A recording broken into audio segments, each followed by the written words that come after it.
Yo, it's your boy PSA Sitch here with another Sunday live stream with everyone's favorite friended forever. And today, because you all requested it, we will actually finally get through the cancel culture is fake video. It's just me and Adam. No special guests are going to come in and derail the conversation for 4 hours. We're going to do it. It seemed to be mixed reviews on last week. But I'm going to interrupt Adam every time he talks. But no, what were you saying? It seems to be mixed reviews on last week's show. So some people seem to be disappointed, very disappointed in me for interrupting so much.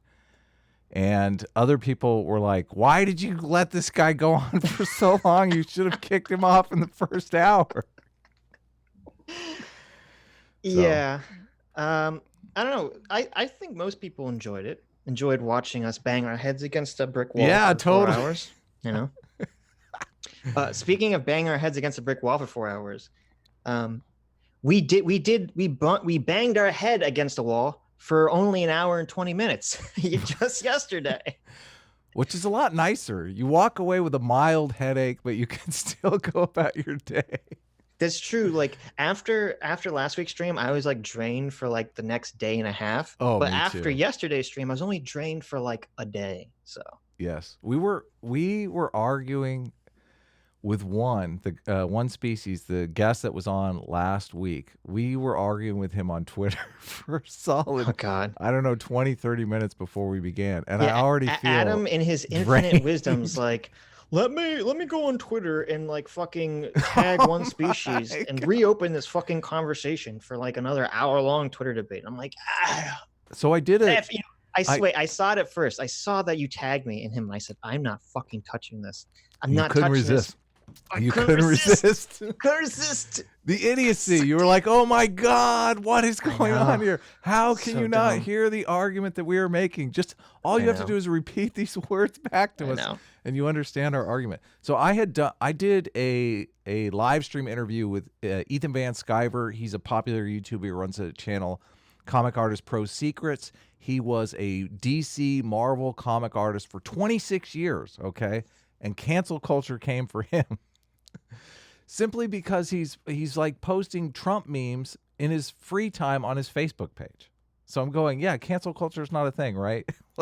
Watch this interview. So I figured this is evidence. And this video that we watched last week is making the argument that cancel culture doesn't exist, right? That it's not a thing. I don't know what the fuck his argument. He keeps changing his argument. It doesn't matter. Everyone keeps changing. This is the problem. People say like very simplistic, incendiary things, like as their opening statement, and you're like, wait a minute, what? And then they kind of like all of a sudden all the nuance comes out once you start like probing. Right. Once you start probing. Well, that's what he's saying he's doing to us. That every time he probes our argument. But that's fucking bullshit. We change our argument. Yeah, but we're not changing our argument. I'm like, listen, my argument can be stated in 7 words. Like, my argument is simple, so simple, so simple. So simple. Yes. So yesterday we had this is a very serious discussion. This is a very important debate for our time, okay? This is like primo intellectual discourse, okay? We were arguing yesterday whether aliens are really demons. And when I say demons, I mean like Satan Christian demons that are coming to like stop Jesus from being reborn demons. I know. Oh God, that's such a nice amendment to it. Evidently they're coming to our world from another dimension, and they're interested in our DNA to prevent Jesus Christ from being born. That's why they're Mickey Mousing with our DNA. I love how it's so funny, because in that debate, there are so many times where like someone would say something like, oh, well, like, okay, let me start over. I went into this debate with the idea like, okay, I'm not going to try to debate whether aliens exist or not. I'm not even going to debate whether the Bible is true or not. I don't care about any of that stuff. I just want to debate how are they making this fucking leap from aliens exist to aliens are demons, Christian demons in the Bible. And every time I'd ask this, they'd say something like, well, obviously they're Christian demons because they're taking our DNA to try to stop Jesus from being reborn. And you're like, how does that, what are you fucking talking about? How does that prove anything? You just said something. You just said words. Does it prove anything? They're evil? That's how we know? Yeah, it'd be like, how do you know the aliens are demons? Well, everyone has a bad reaction when they are abducted by aliens. Right, totally. So, like, what the fuck? Whatever. It was a very silly conversation. I put a link to it down below if you want to listen to this very serious conversation about aliens being demons. Sitch just nailed it. Sitch totally destroyed it. I was just like the peanut gallery, basically.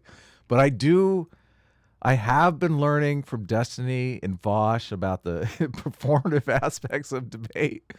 And I am very, very proud of my closing statement. I think I nailed it and I knocked it out of the park. So yeah, no, I think that the only problem that I think I should have in the beginning of the debate very clearly said what my intentions were, because there are lots of people in the comments that are like, why are you even talking about this? This is just like stupid topic. It's like, okay, I know it's a stupid topic. Like, we're going into it like, no, and this is a fucking goofy fucking topic. So yeah, we went into it for fun. Come on. Yes. We're here to entertain, true. Okay? This politics stuff is that's secondary to our primary purpose of having fun. So, that's true. What is not fun about aliens, demons? Come on, yeah, totally. Totally. Yes. And I thought their argument was interesting, intriguing. And you reading the Book of Enoch, I guess the Book of Enoch kind of reads like the movie Constantine. Yeah, see, yeah. Which is awesome. So Adam wants to play, we're not going to watch this whole thing. Adam wants to play a clip of right. Totally. Well, why don't you set it up? Okay, so we came into this debate. I had this debate without Sitch, and Sitch was very angry because I was making arguments that were he thought just out of left field. Okay, I made one. Well, okay, you were not taking the debate seriously, which is understandable considering the topic. But so they were making an argument that, first of all, this is such a side argument too, because they were describing the alien spacecraft as moving at right angles, and that somehow relates to them being demonic because they couldn't be of this world. And I was making the argument that no, this was a laser pointer aimed at the clouds, and if you point a laser pointer, you can make it move at right angles. And I was saying, look, you do this with your cat all the time. This is easy stuff. Yeah, but this is the problem. You're taking advantage of stupid people, Adam. Okay? What? Come on. Because as I said, that's a bad argument, because when the military pilots see these things, they all have radar signals, and laser pointers would obviously not have radar signals, but these guys are not smart enough to actually bring that point up. Okay? I think they did bring that point up. Keep pounding them with the laser pointer. I think they did bring that point up. But obviously, I don't think they did. Lasers is my brand, so I'm sticking with it. I'm going with the laser thing. So Sitch wanted a rematch, and Nephilim, who is the guy we're going to listen to this clip from, he was totally disgruntled the entire debate, the first debate, because I wasn't taking things seriously. He kept saying, Adam, you're not even taking this seriously. You're just messing around. You're not taking the aliens or demons seriously, Adam. Yeah, this is all fun and games for you, but this is a serious topic. So I said, listen, James, reach out to Neff. That Sitch evidently has an argument that's serious. He wants to take this argument seriously. We can do a rematch. Neff will get his serious debate, and Sitch can be the ringer for us, okay? So Neff doesn't even show up on time. Like, I get this. Yeah, this guy shows up 30 minutes late to his own debate. Yeah, exactly. He's so enamored with having a serious debate. I bring in Sitch. Sitch has read the entire Enoch trilogy. Well, okay, I read the first part of the Book of Enoch. That's how dedicated I am to this stupid fucking conversation about whether aliens are really demons. I literally read the Book of Enoch to have this conversation. Right, exactly. For those of you that don't know, that's a Gnostic gospel that's not considered canon by anyone. And it's basically like the craziest drug trip anyone ever had about religion. Sitch is in the debate citing different different languages that the book is in. Like, he's totally done his research. He's totally done his homework. But Neff shows up 30 minutes late and then ducks out because we put him on mute, because first of all he throws like 10 arguments at Sitch, and Sitch tries to shut him up.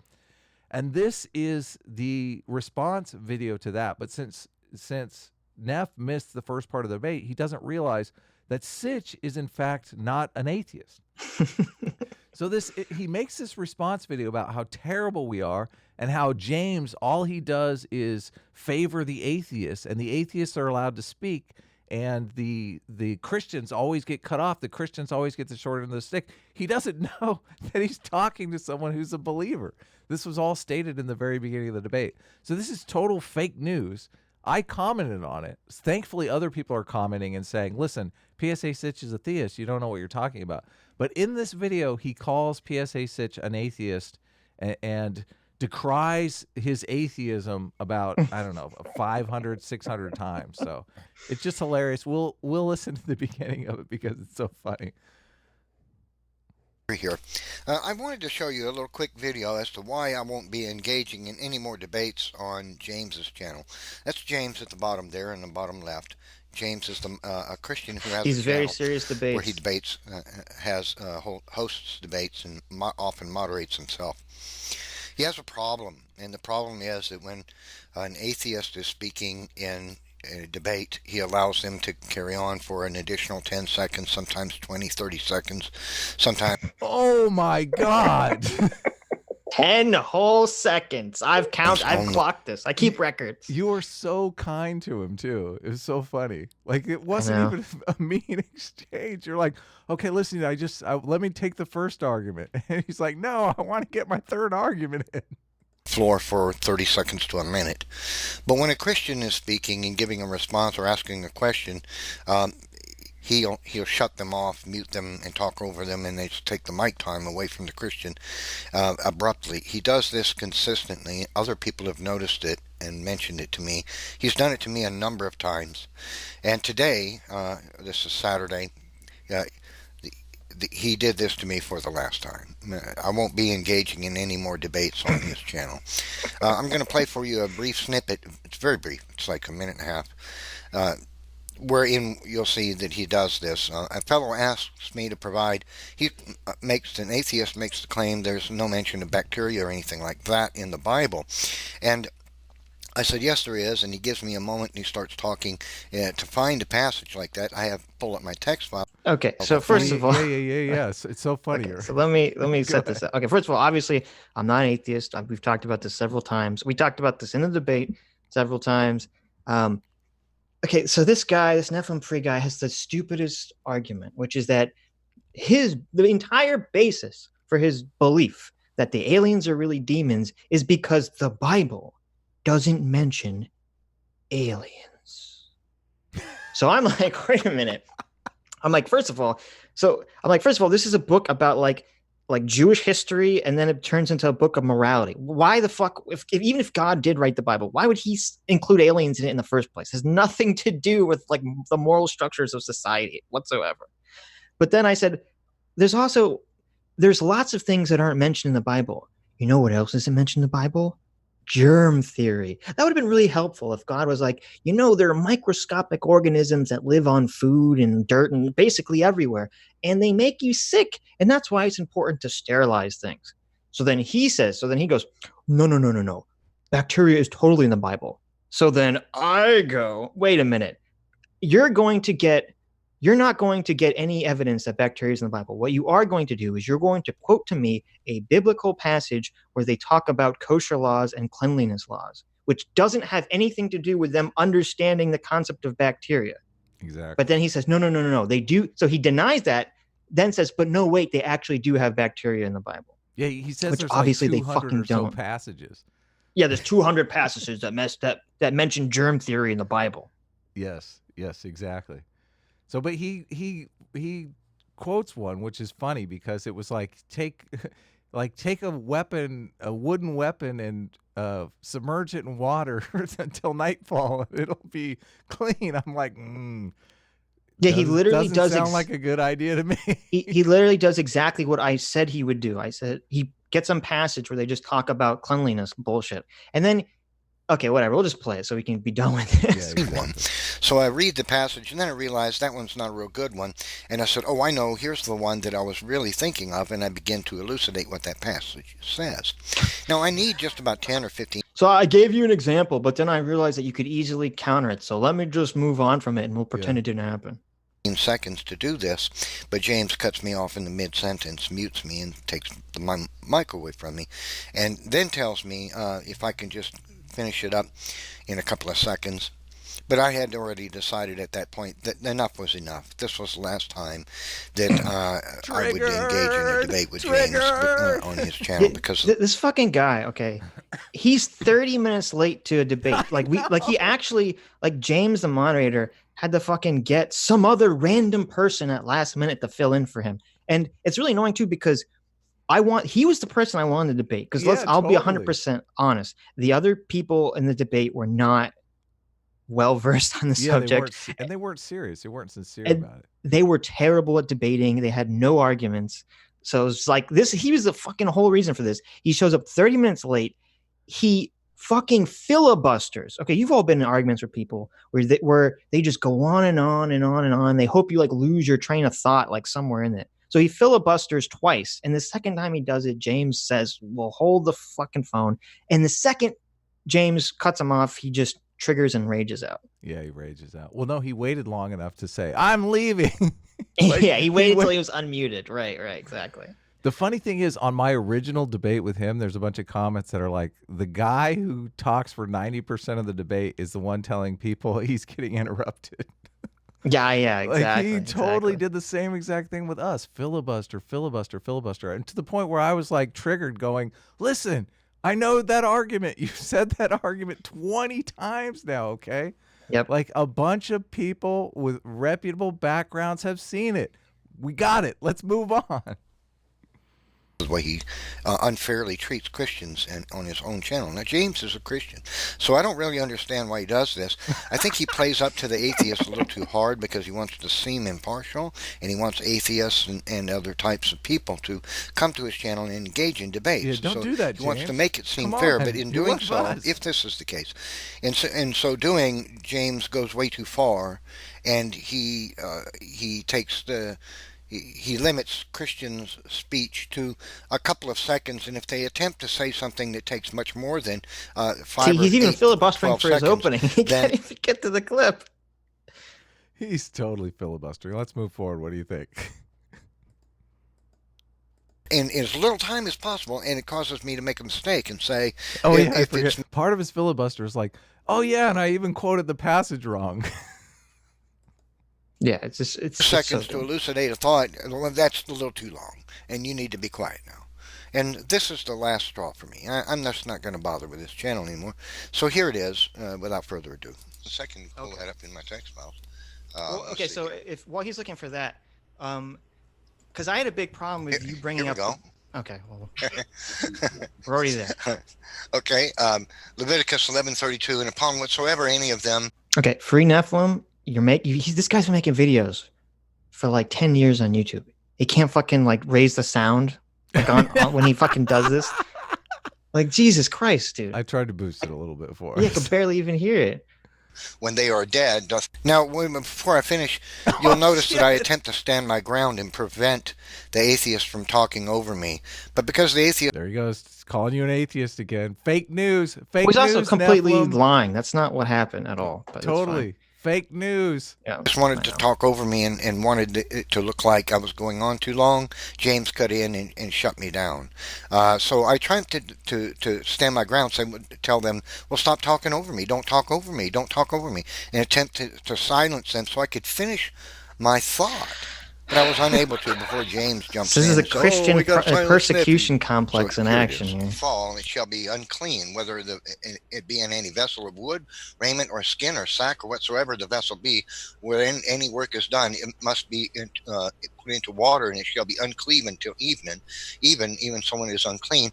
Leviticus 14:44, and there are numerous passages. Here's one. Here's one. The Bible says, God told them, he said, anything, and he's talking about. Look at that. Sitch totally let him go on with the other. I know. War, anything that they got in war. Wooden implements, metal implements, stuff that they got from people that they went to battle with. And he says, if it's made of wood, wash it, and it's unclean for 12 hours. That's his evidence for germ theory. Yeah. Didn't you know, like, if you get a weapon off of a dead soldier, that's been rotting out in the sun for how many days. It could have all sorts of bacteria. If you just let it sit in water for like a day, it's, totally clean. Good as new. Yeah. Wonder where this gangrene came from. Yeah. Yeah. Germ theory is in the Bible. Did you know that? If it's made of fire, if it will survive the fire, it shall pass through the fire first and then be unclean. So let's talk about the first. What is that? Let's just one at a time. Wait. Okay, so don't talk over me. Drown me. So there it is. You see, what I meant to say. And so, Sitch says you can't drown me in arguments. He's like, one at a time. He's like, let's just take one at a time. Let's take one argument. Yeah, so he goes, yes, that's the problem. He wants to move on to a third example. I'm like, fucking God, dude. Like, and all examples, this was so frustrating. All examples are literally going to say the same fucking thing. And I don't want to sit here for 5 fucking minutes and listen to him rattle on and on and on about this crap, okay? I did that one time. I sat through that nonsense with Ben Burgess, and I'm like, I'm never doing this again, okay? Oh, yeah. No more rattling. Oh, yeah. We both sat through that, yeah. Yep. Actually, never again. Because that's what people were giving me a hard time about last week with One Species, was that I was like, no, I'm not going to allow you to make the same argument again. Right. Yeah. Nah, you got to cut them off, man. Next time we'll just boot them. we need a gong. Like, you're out of here. Gong. Sorry, bud. So did you want to watch more of this? Or? No, of course not. Neff, take this video down. This is fake news. But you can leave it up. I don't care. It's actually not even atheists. You're dumb, and you're triggered. So I guess. And if you want a rematch, this is your guy right here. Yeah, I was totally willing to have a conversation with you. Read the book totally of Enoch. Fucked it up. Yep. But yeah, you guys can watch that debate. It's kind of canceled. Oops, sorry. It's kind of funny. Yeah, you'll really see. Yeah, it's links in the description. I really don't think that those people are arguing in good faith, but you can make that up for yourself when you watch it. Yes. Anyways, including me. Including Adam. That's true. I'm just there to have fun. Yep. Wait. Whoa. What's happening? We were 7 minutes into this video, guys. We're not watching this 7 minutes again. This will take us all day. Okay, so you wanna jump ahead? we need to recap. We left off at about the 7 minute mark, right? Oh yeah, right here. Why don't we start at like the 5 minute mark? Nah, let's start it here. We started at 8 minutes. I remember being frozen on this guy's face for like on this one about cancel culture. So the argument is basically that cancel culture is not a thing because rich people are just fine. That's basically the argument. Yeah, the main premise. Well, this is why this video is so disgusting and dishonest. Okay, because the main premise of his video is that he defines cancel culture so narrowly that he can argue against it. He's like, oh no, cancel culture only refers to when celebrities lose job opportunities because they said something controversial. Correct. That's it. Yes. It's like, we'll ignore all the James Damores of the world. We'll ignore all the Eric Weinsteins of the world, And we only know, and here's the problem too, because we only know about Eric Weinstein and James Damore because they actually managed to gain some popularity after it. But to act like there's not hundreds, if not thousands of people that were fired from their jobs for some bullshit that don't become popular is ludicrous. Yeah, James Damores that never get recognized. So one is also saying too, one made the argument that if you're a celebrity, you have more of a responsibility to make sure you're shepherding, these horrible ideas from the dum-dums. Like you're preventing the dum-dums from encountering these horrible ideas because you have a lot of say in society, right? But that argument falls on its face when you run into the James Damore situation because what influence does James Damore have? Like what responsibility does he have to his audience that the dum-dums don't get a hold of this toxic stuff? None, right? Because he doesn't have an audience. He just works. He's a guy that works at Google. Yeah, no, exactly.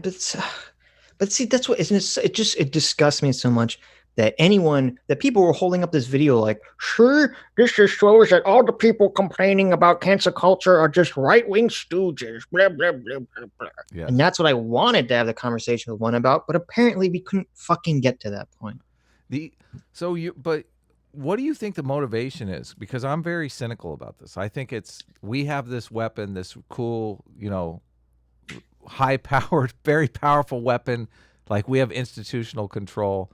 So therefore, we want to deny that we're using this weapon, even though we are. Yeah, I agree with you 100%. I don't know. I think it's very rare that people are, no, I don't know, maybe not very rare, but I'm not sure that this guy is completely aware of what he's doing. If this is a completely intentional, cynical, evil redefinition attempt of cancel culture. I think he's just a moron who's so emotionally involved in his, left-wing views of the world that he's like, I have to play defense for the woke PC warriors card. Yeah. One species, in the argument we were having on Twitter before the stream began, he was saying, ask your audience who thinks cancel culture is real and which side is more of a problem. And I was like, that's the dumbest thing to ask, because partisans are obviously going to say the other side is worse. You might as well just ask them what's your political affiliation. You're going to get the same results. Right. But to see, that's the problem. They changed the argument, because at first it's like, he's like trying to argue that you and I are saying that cancel culture was created by the left. It's like, what's up? We never fucking said this. Exactly. Like, even in the stream when he was talking about cancel culture, you can go back. It was a clip that you clipped, actually. Yes. I said, no. This started in like year zero. This started when human existence came into being. Like, this is just the way people always react to things. Yes. And now suddenly one species is on Twitter using my argument like we didn't say that. So I guess I don't know what's happening.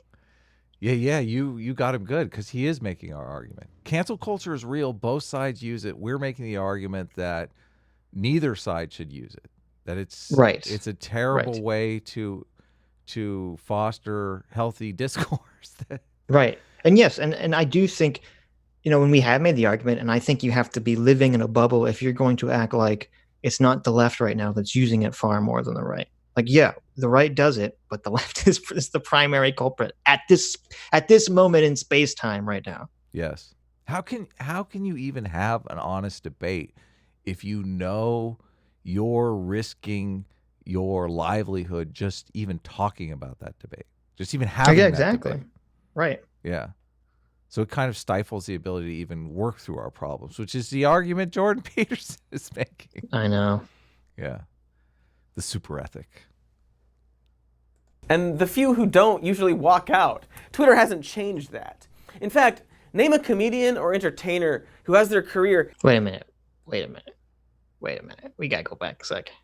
Really? I was thinking we should go forward. Answer to the question, has cancel culture and SJWs gone too far? Yes. Is a resounding, not really. Most audiences love offensive shit, and the few who don't usually walk out. Twitter hasn't changed that. In fact... So this is such a fucking straw man. It's totally... Okay. We've been saying that, we point to the Rotten Tomato scores on like the Dave Chappelle thing and all these other things. We say, look, the primary audience of these movies and of culture are totally not on board with the woke PC culture. It's this tiny pocket of journalists that believe Twitter represents real life. Yes. That's the problem. Yes. Yeah. So he's like making our argument, but then trying to warp it into saying, well, see, that means cancel culture doesn't exist, dummies. Yep. In fact, name a comedian or entertainer who has their career canceled over a few statements or jokes they made. Like truly canceled. Roseanne Barr. Roseanne Barr? She's probably the closest one, although she's currently planning a comeback as we speak. James Gunn? But she can't do it. She's planning. It doesn't mean it's going to happen. For those of you who missed the previous stream, Joe Rogan just had Roseanne Barr on his show, and she can't even do nightclubs because the television studios are telling her if she says anything offensive, they'll cancel her reruns, and that's her only source of income as of now. So she's basically had her attorneys reach out to them and say, what is offensive, and they're basically telling her, well, you know what's offensive. Which who knows now? So, right. Yes. So she's canceled, basically. Well, also, it's so absurd to be like, oh, unless someone loses their ability to work in the field they want for the rest of their life, then it doesn't count. And it's totally fine that they lose out on years worth of income. Yeah. or opportunity. Yeah, no. Right. Not exactly like it actually affected his career, and he is in fact back at the job he was fired from. Plus, okay. So yeah, you know why James Gunn is back in the job he's fired from? One, because everyone pushed back on the bull crap PC cancel culture nonsense. So it took everyone as one saying, "Hey, cancel culture, you're going too far." And number two, it's only because James Gunn is on the left. Let's be honest. It's only because James Gunn is on the left, and because it was what was the guy's name? It was Mike Cernovich who brought this up. Yes. Yeah. So it's easy to say, oh, Mike Cernovich, we all know he's a right-wing troll. Right. And he was doing it deliberately to try to make a point, I guess, about cancel culture. He is not actually offended by what James Gunn was saying. That's the only reason why James Gunn got his job back. Okay. Think of how insane this concept is. James Gunn, successful director of the Guardians of the Galaxy movies. Okay. These movies have done so well. He took a concept that if you were to say, like before the movies came out, if you were to say Marvel wants to make a movie about a raccoon in a tree in space, okay, it's so weird. You think anyone would have liked it? Everyone would have said, no, that movie's gonna do terrible. It's gonna fail. It's not gonna make any money. But James Gunn is able to make this crazy Guardians of the Galaxy concept work, and even so, the studio execs are such cowards. They're such pussies. They're so willing to bend over to cancel culture that just one tweet that he said about something that was obviously a joke 10 years ago, okay, it was a joke about Roman Polanski, and he was making fun of Roman Polanski being a rapist. He wasn't even defending Roman Polanski. Yeah. Just the studio execs getting a whiff, just a tiny taste of the cancel culture, they immediately fire this guy. Yes. My argument he's trying is to use this as an example that cancel culture doesn't exist. Yeah, so obviously he's making the argument that cancel culture doesn't exist and he doesn't know it. My argument is that there's this status thing going on, that the social justice warriors get status in their community for bringing home heads, and a head like James Gunn is like, that's a huge win for them. That's going to completely elevate their status by bringing down what I would argue is a successful straight white male. Right. So they've got a completely different thing that's going on in cancel culture that is basically parallel to the ideas that we're talking about here.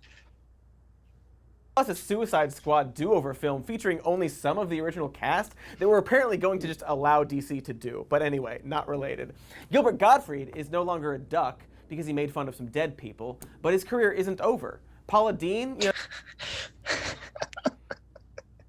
you know, it's funny because I used to listen to Howard Stern pretty regularly, and Gilbert Gottfried used to be on Howard Stern all the time, and I think he went on. I remember hearing this because he must have gone on after he got kicked off the Affleck stuff, and it's like he was such like a wreck after that because those commercials they make millions off those. Oh, totally, yeah. Like that's a lot of these people's primary income. Like Billy West being like the M&M, like that's like his primary income.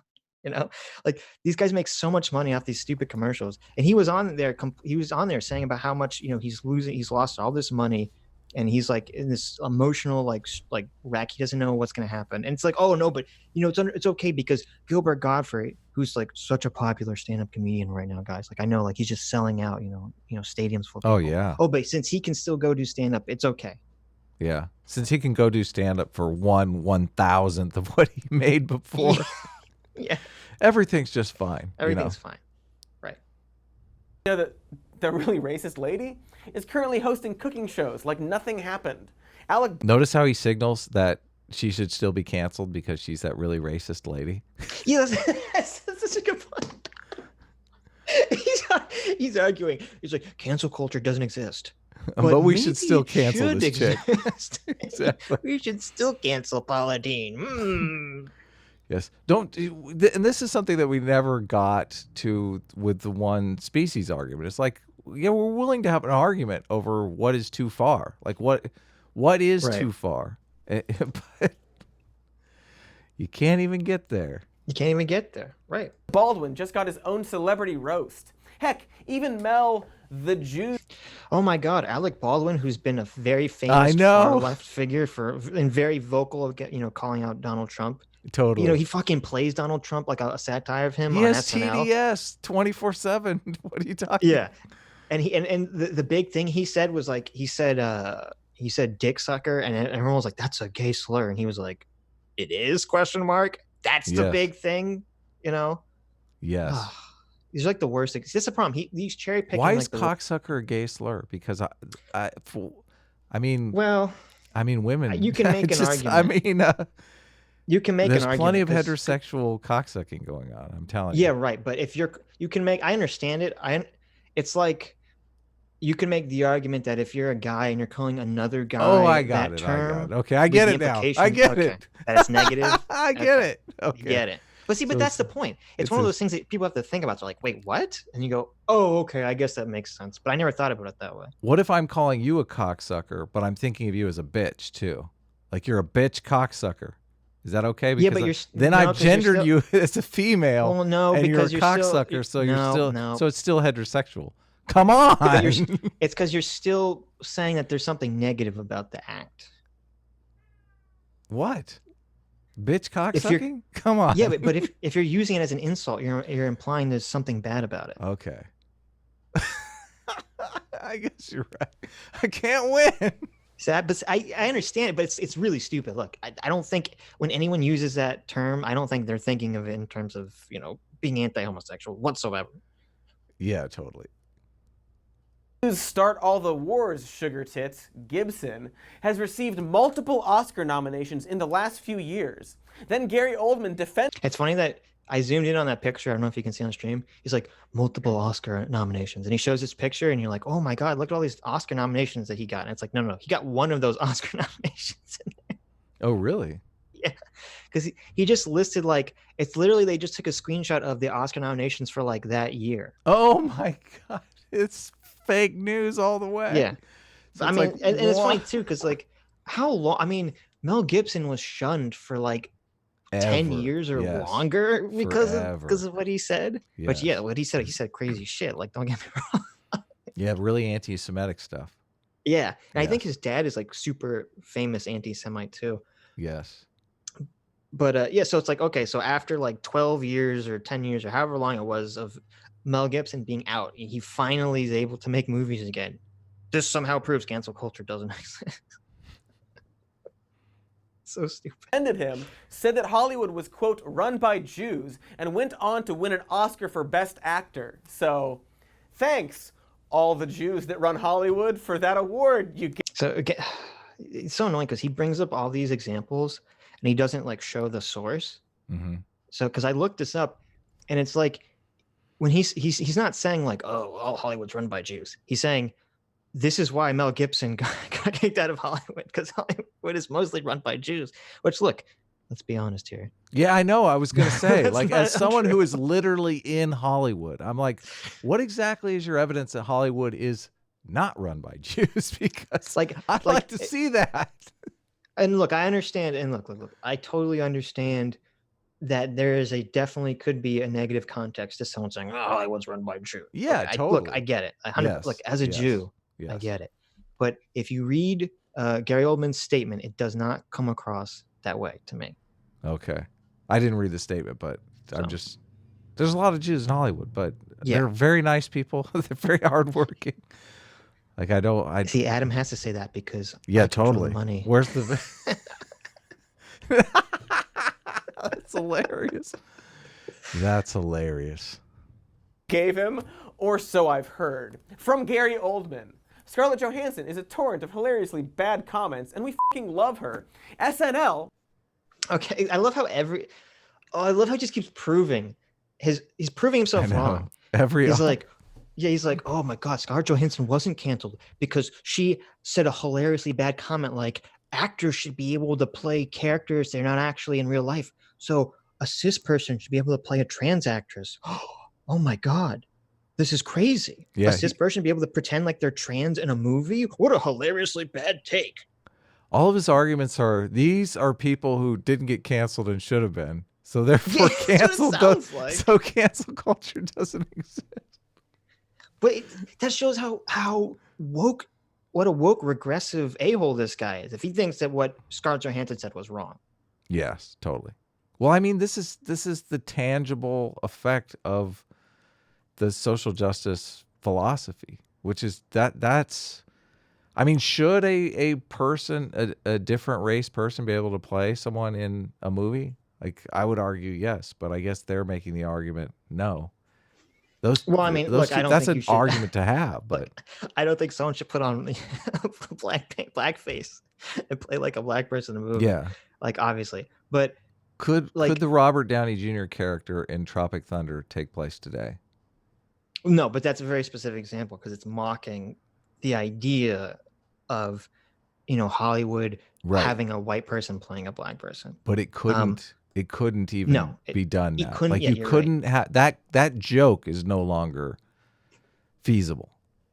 Right. No, that's 100%. A sad world to live in. That character's hilarious. I know.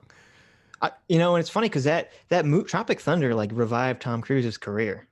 Oh my God, Tom Cruise is amazing in that movie.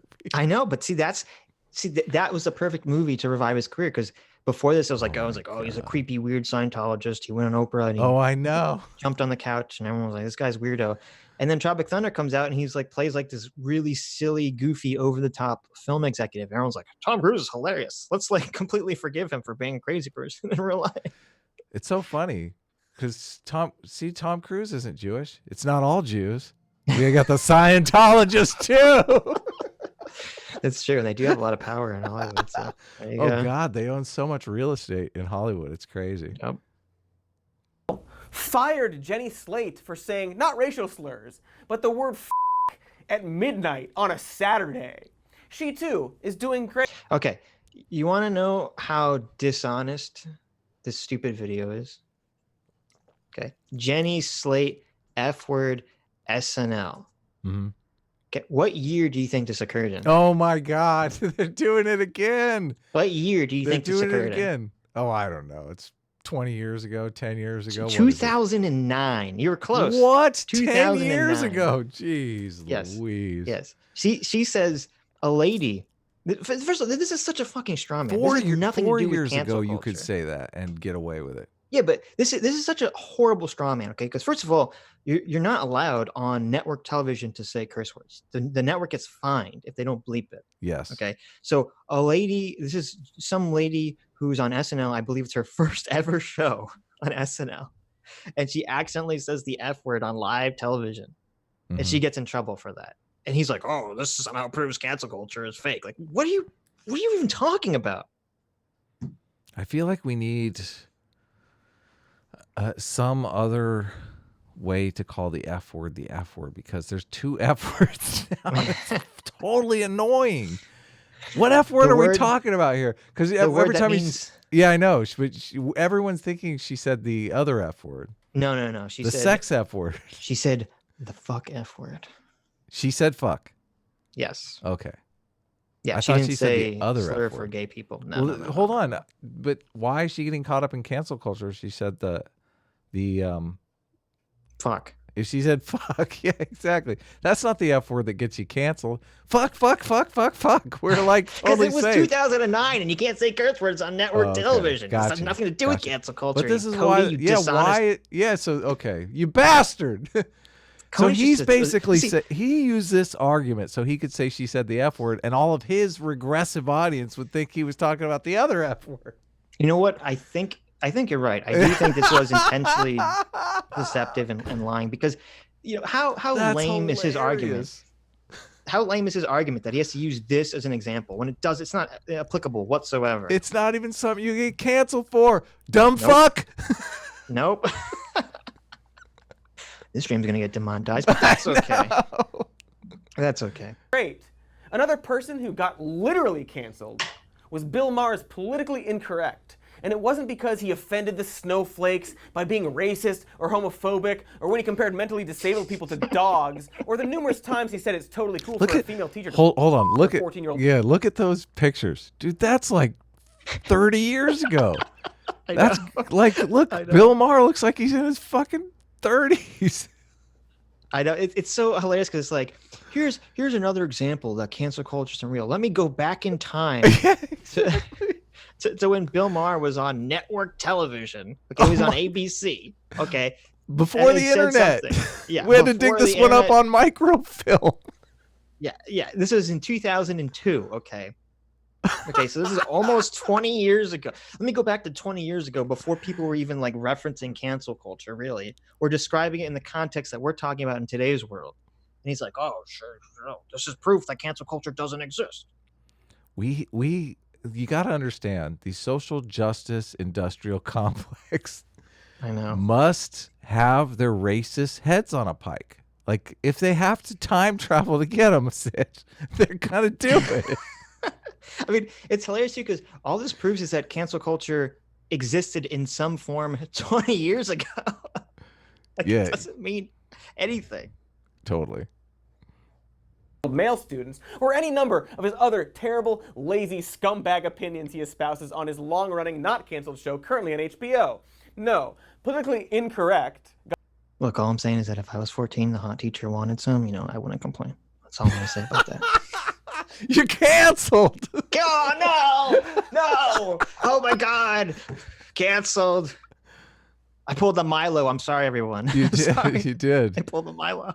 Got canceled because Maher implied the United States was cowardly for launching missiles from 1,000 miles away.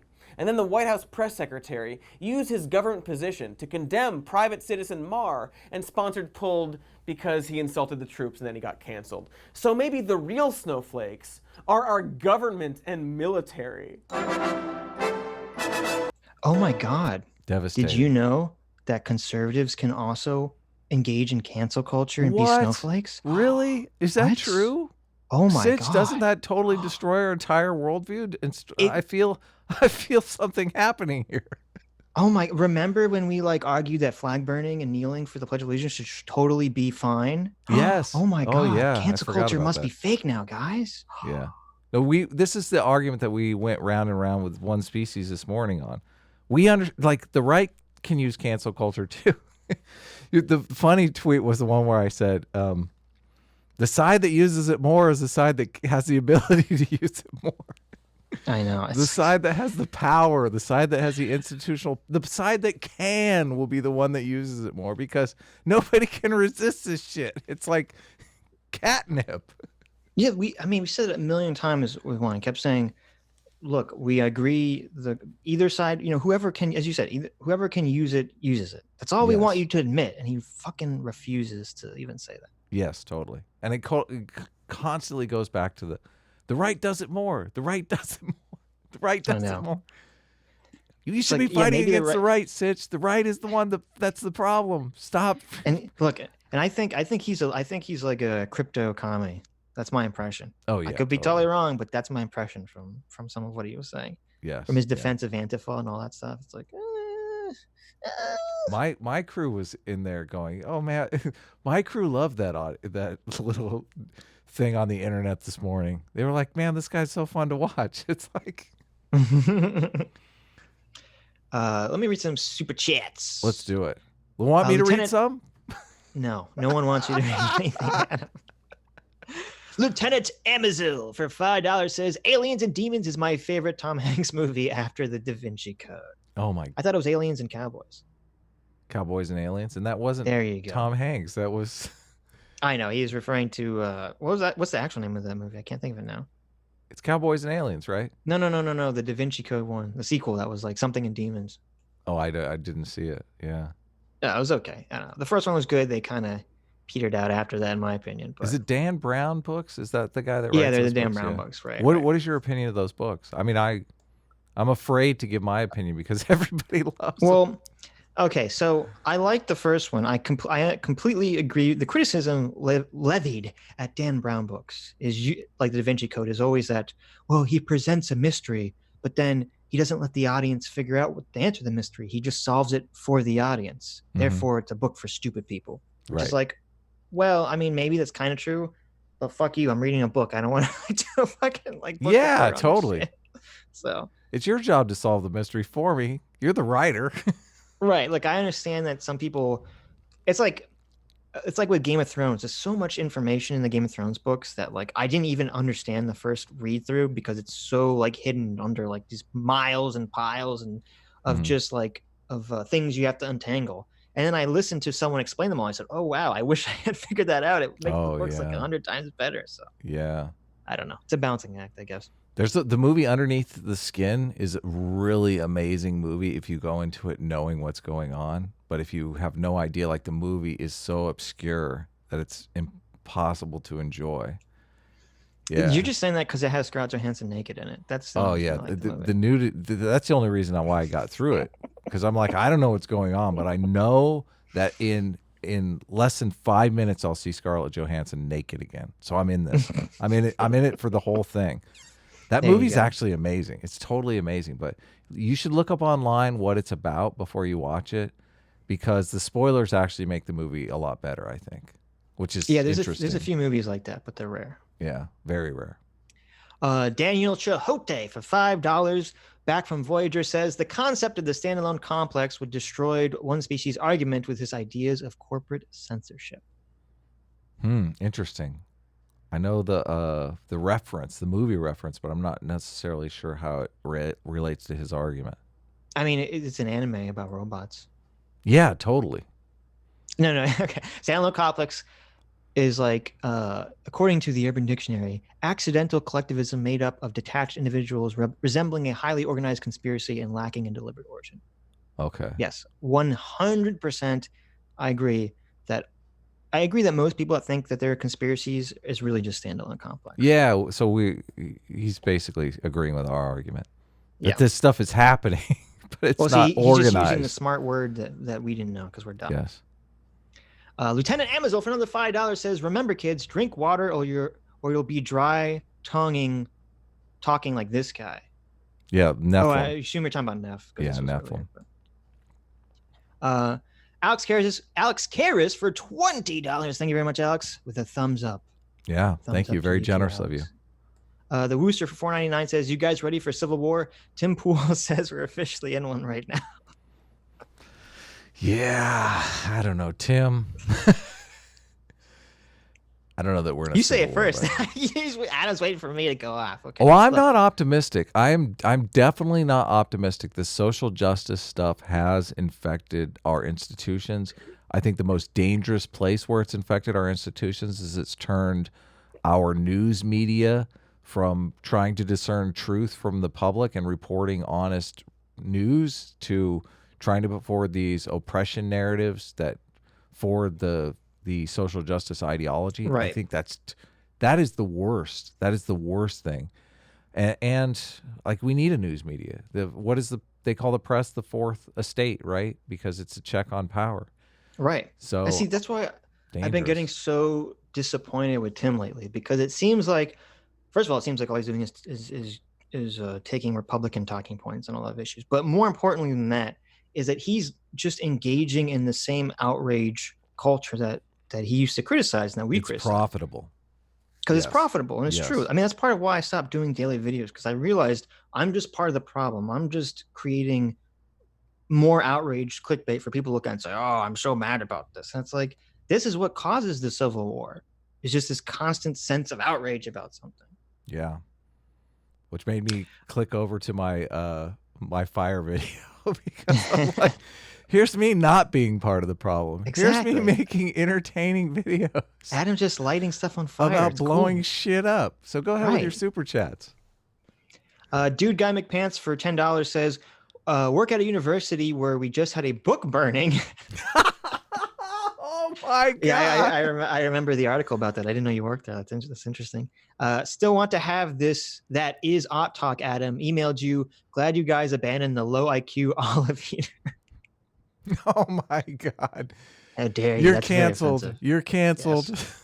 Greeks are a protected class. Didn't you know that? So Adam, this guy's been emailing you. Are you ducking this guy, Adam? No, maybe I didn't see it or didn't respond. Like, I've been working on a book, which has been dominating my time. So I apologize. I promise you I'll get back to you. Send me another email if you hadn't, and remind me of this, and I'll make sure that I get to it. Lieutenant Amazon for another $5 says, "I don't know about you, but if Scarlett Johansson wanted to play me as a brown cis man, I would be honored." There you go. Yes. Yeah, if they ever make a movie about my life, Scarlett Johansson is welcome to play me. See, normally the actors like to seek out the reference material that they're using, and they like to talk to you. They like to go out to lunch with you, dinner, sometimes, a kiss. Right, and I'm usually, just kidding. That part never happens. Well, no, but and usually the actors like serious actors, yes, they want to play like complicated, challenging roles. Okay? Yes. So that means playing something they're not, right? Yes, exactly. Can you even? Because it used to be, and I got to be careful here because I can't use the R word anymore. The mentally challenged. Like it used to be, you couldn't get an Academy Award until you played your Rain Man. Right? Yeah, you went full retard. Yeah.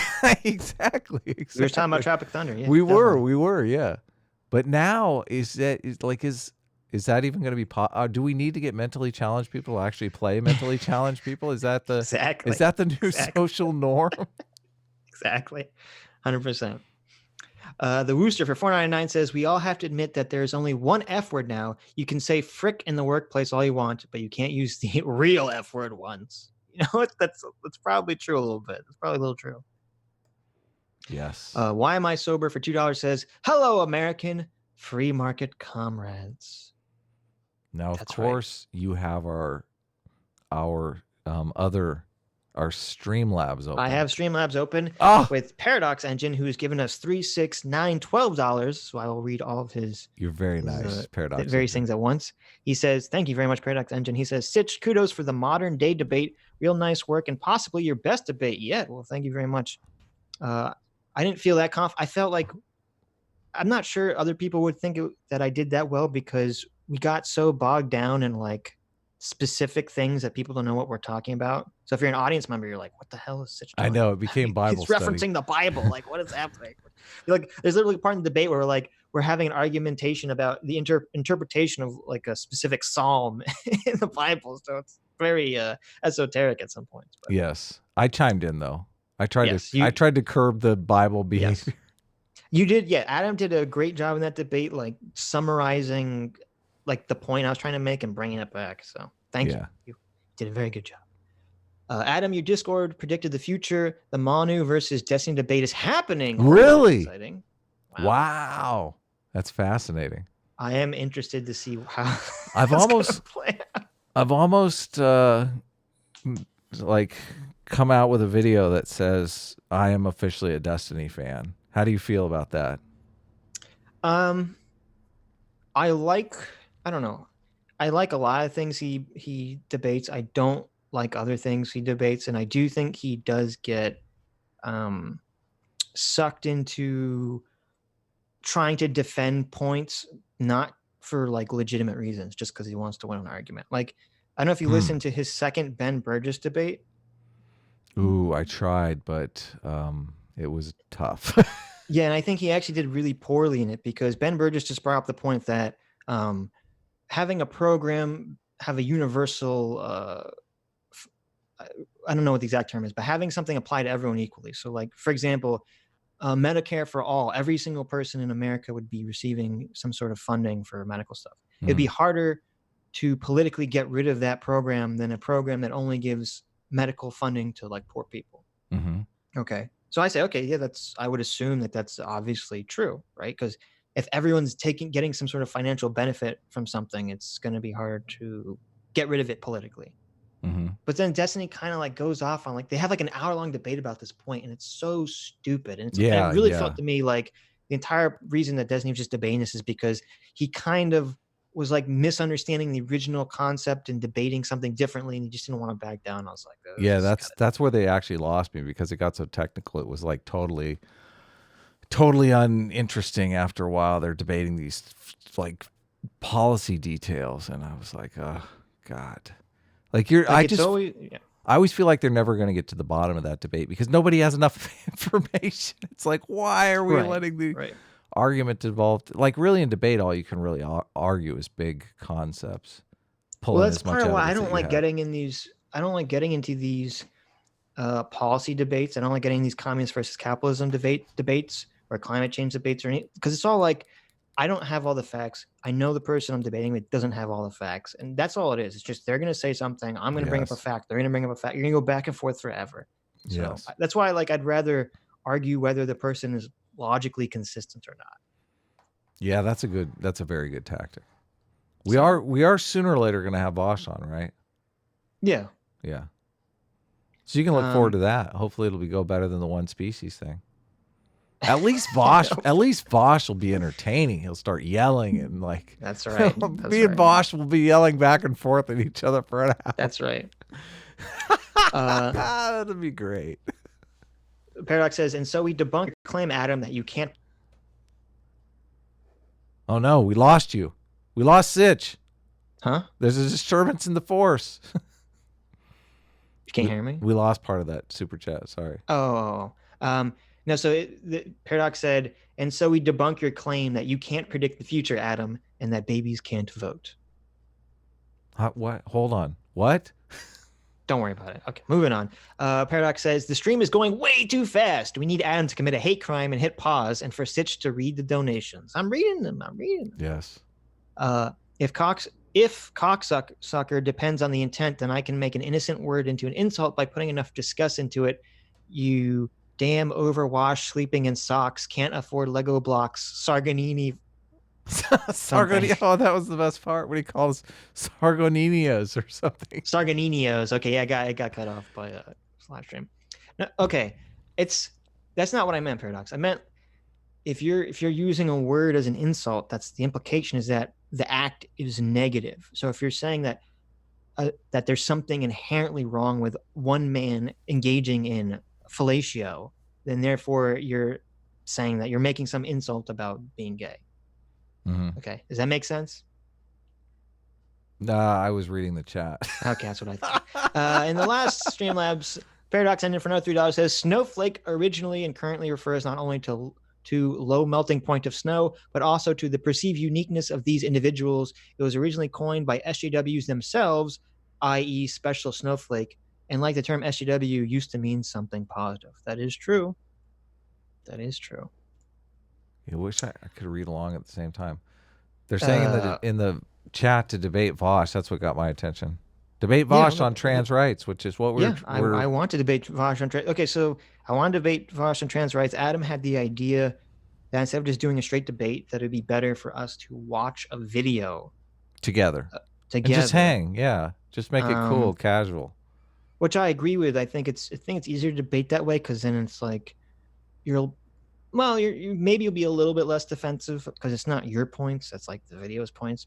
Yes. So we have to find a video because Adam asked Vosh if he had some video about gender stuff that he agreed with, and he said no. So yes. I don't know. Yeah.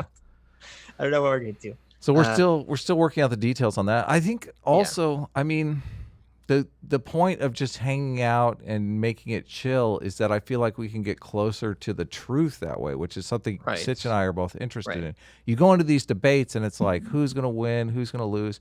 I want to contrast real quick here the experience with one species to the experience that we had with Caleb. Like Caleb came on and I had no sense that Caleb was trying to forward an agenda. Like he seemed to be he seemed to have completely different ideas than us, completely different positions, but he seemed honest. He seemed willing to engage with us on an honest level. Am I wrong here, Sitch? Is this? I mean, that's how I felt too. Yeah. Okay. So, but I kept feeling like we were just trying to examine his argument and he was being super defensive. And I don't feel like we were really both trying to uncover the truth. I feel like he was trying to make the argument that we are trying to, the same argument that they're making with Tim Pool basically is that if you're not fighting the right, you are the right. You know, you're not, there's a huge problem going on in society right now with racism and misogyny, and we all need to pick up a shovel and start digging our own graves. That was exactly my feeling too. I mixed metaphor, so whatever. We all understood. That's all. Yeah. So that argument was taking precedent to us just trying to figure out where we all stand. Like he came into that thing thinking, "This is where you guys stand, and I need to debate that." And we kept saying, "No, that's not where we stand." Like that's not even our argument. So, There you go. Nafe Mitch for 10 Canadian says, Sitch, your diplomacy with one species was stunning. I hope you work in corporate. You might be able to take over the world. Thank you very much. I did try to keep my cool in that debate. I felt like I was a lot less calm in the alien debate, which is funny because it was such a goofier debate. So I don't know. I had to figure out why that debate kind of triggered me a lot more than really. You played it cool. I didn't see you being triggered. Oh, okay. Well, as long as I came off as cool, that's fine. Yeah, you did like totally. Okay, fair enough. But I'm letting my inner triggered go because I feel like it's good for me. Like I love the clip. I posted the clip on my Think Clip channel. Like in it. I mean, if it's a wash, if it's 50% want me to be nice and 50% want me to be triggered, I got to tell you guys, it's way more fun being triggered. Right. The Wooster for 199 says, Destiny is entertaining, but a bad faith actor, in my opinion. I think a bad faith actor is too far, in my opinion, because that usually implies that the person doesn't believe their positions. I don't think I believe Destiny usually is saying what he believes, but I do think in the heat of arguments he can get sucked into defending positions that are not really important. Yeah, because he wants to win more than he wants. Because he wants to win, yeah. Which, I mean, I don't. If someone wants to win and they're going to fight at any cost, if they wind up on the right side of that position, sometimes it's hard for me to chastise them. Sitch and I have an open debate over Candace Owens for the same reason. Because Candace Owens, I believe, is a complete partisan. Like, she's got selfish motives and whatnot. Right. But she is a bad faith actor, I would say, completely. But if she's on the side of arguing for the rights of the black community, then it's sometimes like I don't necessarily know how to argue. But she's not changing any hearts and minds. She's going about literally the worst possible way. I don't know that she's not changing hearts and minds. It's not beneficial for someone to just say, all the leftists are horrible Nazis and you should all just vote Republican. I mean, like, that's not productive for anything. I agree. So you're wrong, Adam. Candace Owens is bad. It is productive. Bad girl, bad. If it gets prison reform passed, that is productive. That wasn't her, though. That was Kim Kardashian. And Kanye. Yeah. And working with Candace Owens. No, to be fair, that was very mild prison reform. I mean, like, it's like, okay, like, it would have been fine if, like, that's like, okay, that's the step in. But you yourself said it's not productive, and you would call prison reform productive. So therefore, you're contradicting your argument there. Okay, I'm not, but whatever. You're just too low intelligence to understand the thinking. But we'll move on. Explosive X for 549 euros says, Adam, I want to write music for your fire video. If you like it, you can use it for free. If you don't, I will only cry once. Well, you can send me the music and I'll tell you if I like it or not. How about that? I will agree to be honest with you and give you an honest critique of whether or not I like the music. So, but everyone always tells me I have horrible taste in music, which is why I tend to use classical music in my shorts. But I do like, I guess I like, I don't know. I don't even know what you'd call what Send I your like, music to Adam. What I like. He'll make a decision. I really like the band Purity Ring. I don't know if anyone has even heard of them. I don't know what that is, but it's probably terrible because you like it. Yes. But again, this isn't a judgment on these people or whether or not they should have faced harsher consequences or whether or not the actual f***ed up free speech issue. What is the fucked up free speech issue? I'm not saying he should have got harsher consequences. I'm just going to say that I'm just going to say that Scarlett Johansson is saying awful, dumb, terrible things and that Bill Maher says awful, terrible, dumb things. But no. These aren't judgments. Yeah. These aren't judgments. Fuck you, Cody. We're on to you. We see what you're doing, buddy. Yeah. Get a fitted suit. Put your tie on properly. Yeah. Shave. Trim that beard. Stop trolling through video clips from the 1950s. Okay, we got you, buddy. We got you. Times have changed. Okay. Look. Cancel culture is fake because in 1930, Fatty Arbuckle maybe killed a prostitute on a boat. So And all that happened was we got movie ratings out of that. So obviously cancel culture isn't real because 1930s Fatty Arbuckle. Is when a comedian gets canceled for insulting the government and the military. Those opinions are up to you, the viewer. Rather, I'm just asking the simple question, who exactly has been canceled? Sinead O'Connor for criticizing the Pope? Yeah. But where's... James Damore was canceled. James Damore was canceled. You know who was canceled? The very first person that was canceled. Justine Sacco. Oh, poor Justine Sacco. Or Justine Sacco. Totally canceled. Whatever happened. I think she got canceled twice too, which was like even worse. Yeah, she's in John Ronson's book. Yeah, and she wasn't doing too good in that book. I don't know if she's still back on top though. I don't know. Oh my God, the fake news with her. Like they tried to say she was some rich kid. Like it was okay because she's a rich kid. No, she's not. Her dad worked in a factory. I know, and it's like her job was literally like I think it was like coordinating like medicine to like children in Africa. Like it was like such like a good thing that she was doing, and they fired her for it. Poor thing. Justine, it's just like, do you remember the tweet? It was something like, "I'm going to Africa. It was I'm going to Africa. Hope I don't get AIDS." Yeah. Just kidding. I'm white. Just kidding. I'm white. Yeah. Which I interpreted as her making fun of white privilege, but yes, totally have nuance, in yeah, this conversation. And it's funny because this video came out right after we talked about this last time. This video literally came out like right before the guy who had all the beer money.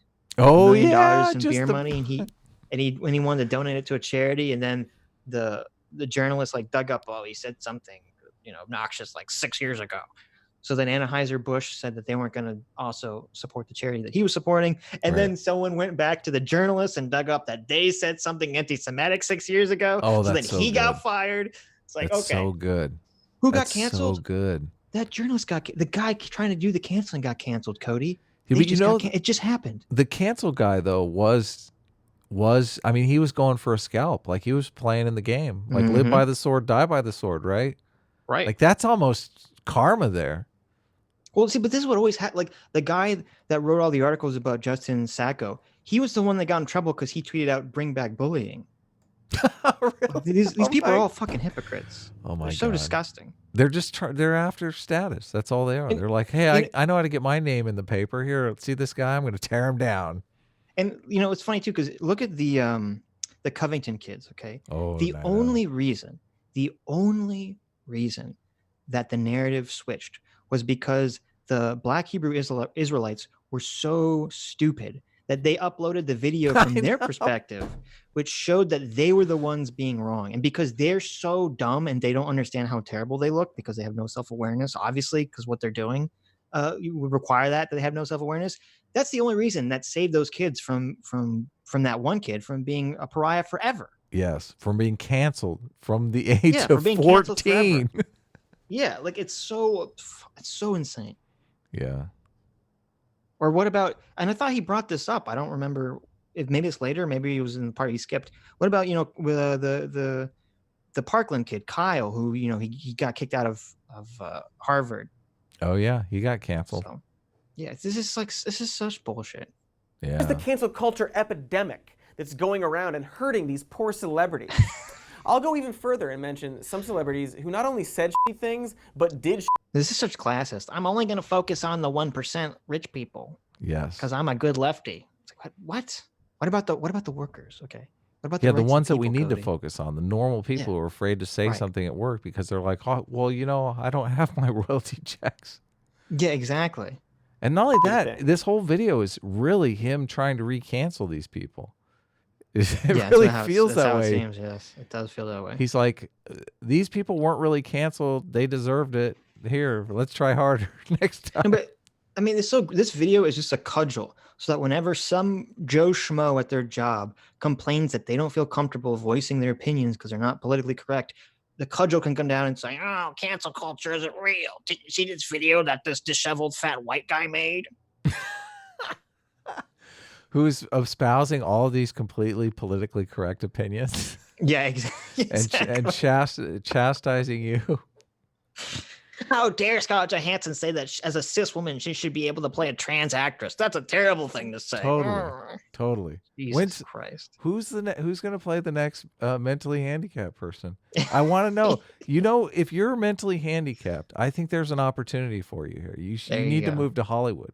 They're going to need actors to fill these roles. They are. Roman Polanski is a rapist, and yet also has won all of the awards, and even got to be in a Rush Hour film where he played a rapist as a. We know the trick there, right? Did you zoom in on that one where it's like won all these awards? One, so I don't know. But I mean, the Roman Polanski thing is so BS too, because first of all, this is like 30 years ago. This has nothing to do with the current discussion of cancel culture, and people constantly bring up how hypocritical and full of crap Hollywood is because of the Roman Polanski situation. Yes. Roman Polanski was running from the law. Right. Yeah. And like this not cancel culture. He was running from the police. and this literally just hurts his argument, because it totally does. Because this is all like, oh, the people that complain about Roman Polanski say this is a perfect example of the left being hypocritical about, morality or whatever. So no, Cody. This is a terrible example. Yeah, Roman Polanski won an Academy Award, and he didn't come to accept it because he would be arrested the moment he got off the airplane. This is like really, Cody. But before the cancel culture mob, existed the way it does now.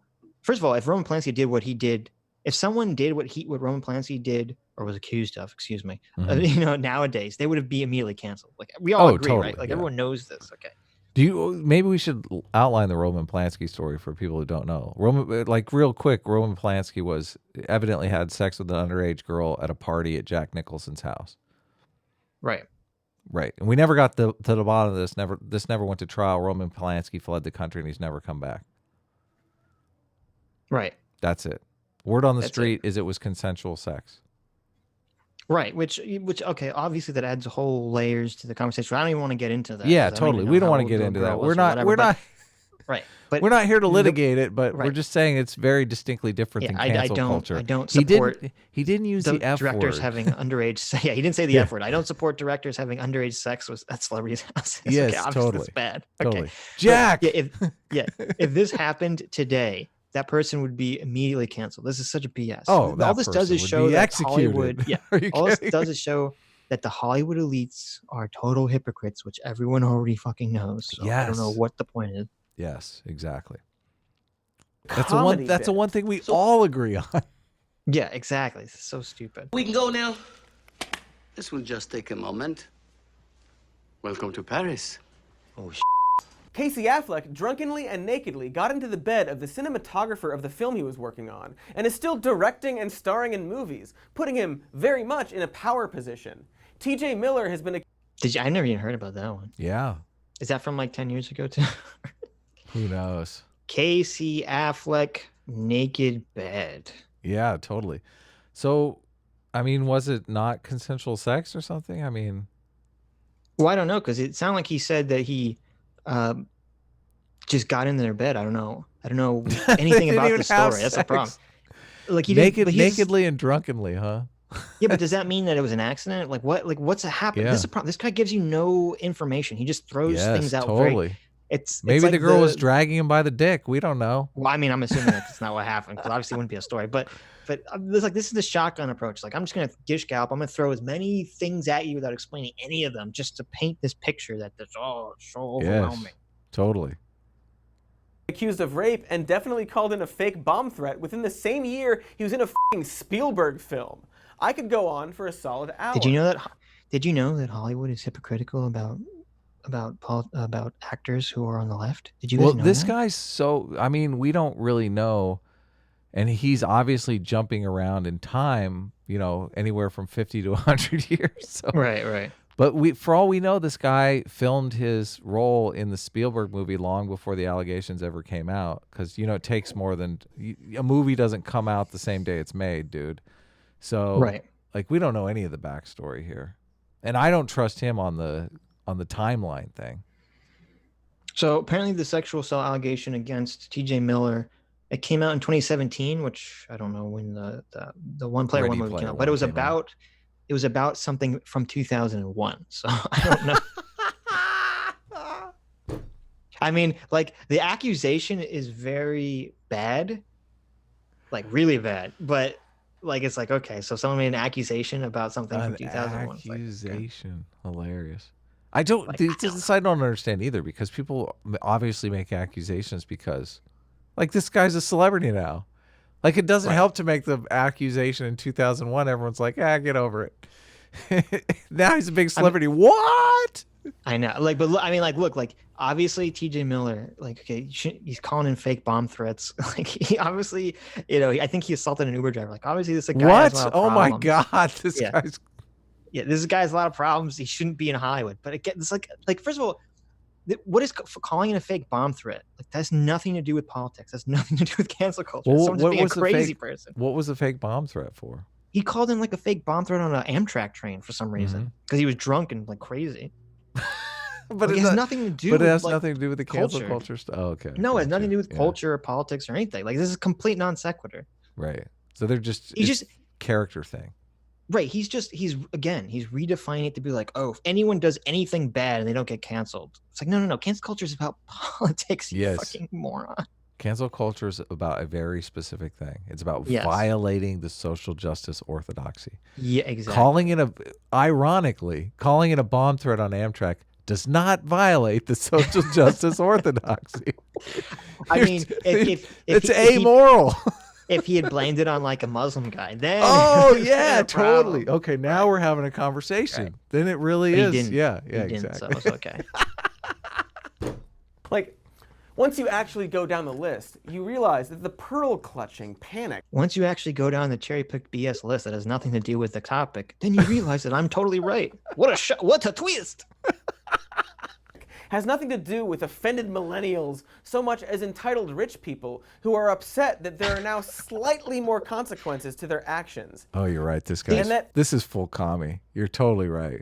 Right, but it's so disgusting because it's like, I'm going to reframe the argument so that, it's really entitled rich people. It's like, again, this doesn't just affect celebrities. This affects everyone. Totally. Yes. But he knows he can't make the argument if it's just some random schlub working, a 9-to-5 white-collar job somewhere. And why would he want to defend working class people, Sitch? I mean, what would be the point of that? I know. Being a lefty, there's no status in defending the margin. Oh, wait. I know. It's so bad. Incredibly, it turns out that big corporate giants like Marvel and Saturday Night Live sometimes, but not always, play it safe when it comes to not hiring absolute ghouls or...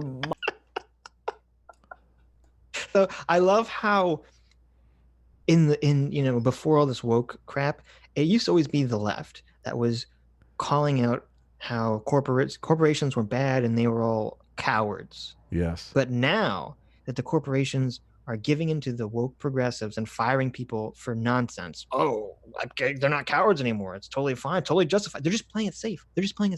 Yeah. Let me shill for this corporation some more. Let me dump on the working class and shill for this corporation. What has happened, Sitch? I know, it's so. And people wonder why we're disaffected liberals here. People wonder why, people wonder, like, I became an artist because I'm edgy. Like, I remember when Saturday Night Live was edgy. I remember when Saturday Night Live would make race jokes. Oh, my goodness. Very racist jokes, yeah. Oh, my God. Remember buckwheat? Remember in Airplane when the lady says, "I speak jive"? Oh, no doubt. Oof. Big oof. None of that is possible. None of that is possible in this day and age. No edginess can exist. No. The world has become a giant safe space. So notice the word this guy's about to use, because it's a total giveaway that he's like a fucking, woke progressive. Oh, no. Commie guy. Problematic? Is he maybe not problematic? Well, you'll see. But not always play it safe when it comes to not hiring absolute ghouls or mild ghouls. That's it. Okay. No one uses the term ghouls as an insult except for total SJWs. Oh, really? I've never heard anyone else use that as an insult. Ghouls. Ghouls. Yeah. That's like it's like up there with chud. They're the no one else uses these words except for them. That's total maybe it's not virtue signaling but it's like total like look at what team I'm on. Interesting. I haven't heard that much. I would have thought he picked it up trolling through, the 1960s clips at the library of Bill Maher. No, you know who says ghouls all the time is that stupid Thought Slime guy. Really? Yeah. I think he even said it in the video that we watched, but I understand that you try to block him from your memory. Yeah. I don't engage with much of this stuff. The big outrage is that potentially racist or abusive people aren't getting all the power they think they deserve, while still probably getting too much power. While it has a lot of funny moments, this is painfully evident in Dave Chappelle's new stand-up special. Oh my God. I'm so glad we came back to this video. Yeah. I had no idea. Yeah. Of course he is. He's going to make our argument for us too. Yeah, watch. The most famous comedian this world has ever seen, and he got the job that only one black man before him had had. He was going to host the 80th Oscars. And I don't know what you know about Kevin, but I know Kevin Hart is damn near perfect. As close to perfect as anybody I've ever seen. In fact, Kevin is precisely 4 tweets shy of being perfect. Just to be clear, which is a phrase I feel like I'll have to use a lot, that new special has a lot of great jokes, but it's also peppered with moments that feel suspiciously like one rich guy complaining that his other rich friends aren't getting This is so... it drives me crazy. This is so dishonest. This is so disgusting. It's nothing to do with this rich classism bullshit. This affects everyone. Yes. Yeah. Yes. This is like... I'm trying to think of like an analogy here. This would be like if someone was going around murdering like the Joker is going around and he's saying every day I'm gonna randomly kill a random person. Every day, one person I'm gonna kill randomly, and he kills like 50 people who are rich and 50 people who are like poor or regular working class. And they're like, well, I mean, I don't know why these people are complaining about the Joker killing people. He's killed only 50 rich people. Like all these rich entitled people just don't want to get killed. It's like, no, what are you talking about? This happens to everyone. You're just focusing on one thing so you can make this BS argument. Yeah, and it's such a classist argument too, because he's saying cancel culture is not that big a deal because it doesn't really affect the rich people. Yeah, that's our argument. It's not that big a deal because it doesn't affect rich people, but it's the working people that it affects that we need to change something about. I'm not near as worried about the rich people. Right. And look, yeah, and I agree, we're not as worried about them, but also just because someone's wealthy, it doesn't mean that they should be unjustly penalized by society. Like, no, not at all. Like, just because you're rich doesn't mean that suddenly like the rules for society, don't apply to you. Yeah, other than just it being a bubble, I can't necessarily. Do you think that he's being as dishonest as he is on purpose? I mean, it has to be. Somebody wrote this for him. He's not even really paying. I mean, he's those like, examples, I'm a big liberal. This is what liberals want to hear. Well, yeah, exactly. Exactly. Whoever wrote this, or he wrote it, this is incredibly dishonest. They're purposely trying to reframe this argument to appeal to their lefty crowd, by using this, classism bullshit. Do you think he's making an argument that it's not that big a deal to go after rich people because he knows that the rich people are where the biggest bump in status is? Because, like, if you just out the dude at work, you're not going to get a big bump in status. Well, no. It's because and I think he even makes this argument, not directly, but this is what the implication is. Because the woke crowd views everything through the stupid lens of power dynamics. So it's always okay to punch up. It's always okay to attack the person you believe has more power in society than you, even if it's a completely unjust attack. It doesn't matter because they have more power than you, so it's okay. Right. So this is more an attack on rich people than it is supporting poor people. Yeah, he's basically saying when it happens to rich people, it doesn't count. Yes. But we're saying... And also it only happens to rich people, so just everyone shut up and ignore. Yeah, that's my problem, that he keeps saying it's only happening to rich people, which you've pointed out numerous times. And the real problem, though, is the little guy can't really say what's on his mind, and those are the people that... This is why we have Trump. I mean, how many people in college campuses that are like professors. They can't say what they believe. Oh, yeah, no, I know some. Remember? I know some personally. Yeah, you know somebody. Remember the guy who the Halloween costumes video with the girls screeching at this guy? Yeah, Christakis. Because they're saying, "Oh, we should be able to wear a Halloween costume." His new book is great. His new book is fantastic. And this affects. I mean, look, this is something that really bothers me too with the whole gender dysphoria thing. They can't even research into trying to figure out what the biological cause of gender dysphoria is. Yeah. Because that's touching the third rail. Oh, you know, you're saying that we have a problem? You're saying that you want to cure it? You're saying you want to cure us? This is like some sort of like homophobia, you know, just all over again. Only now it's transphobia. Like, how dare you? Like, you can't even talk about these issues because of cancel culture. Yeah, they had the peer-reviewed paper revoked. I can't. Right, or trans regret is another one too. That can't even be. You can't even do a paper on that to say, well, is trans regret on the rise or is it the same as it's always been? You can't even talk about it. Yeah. Yes, it's destroying our society. Exactly what they want.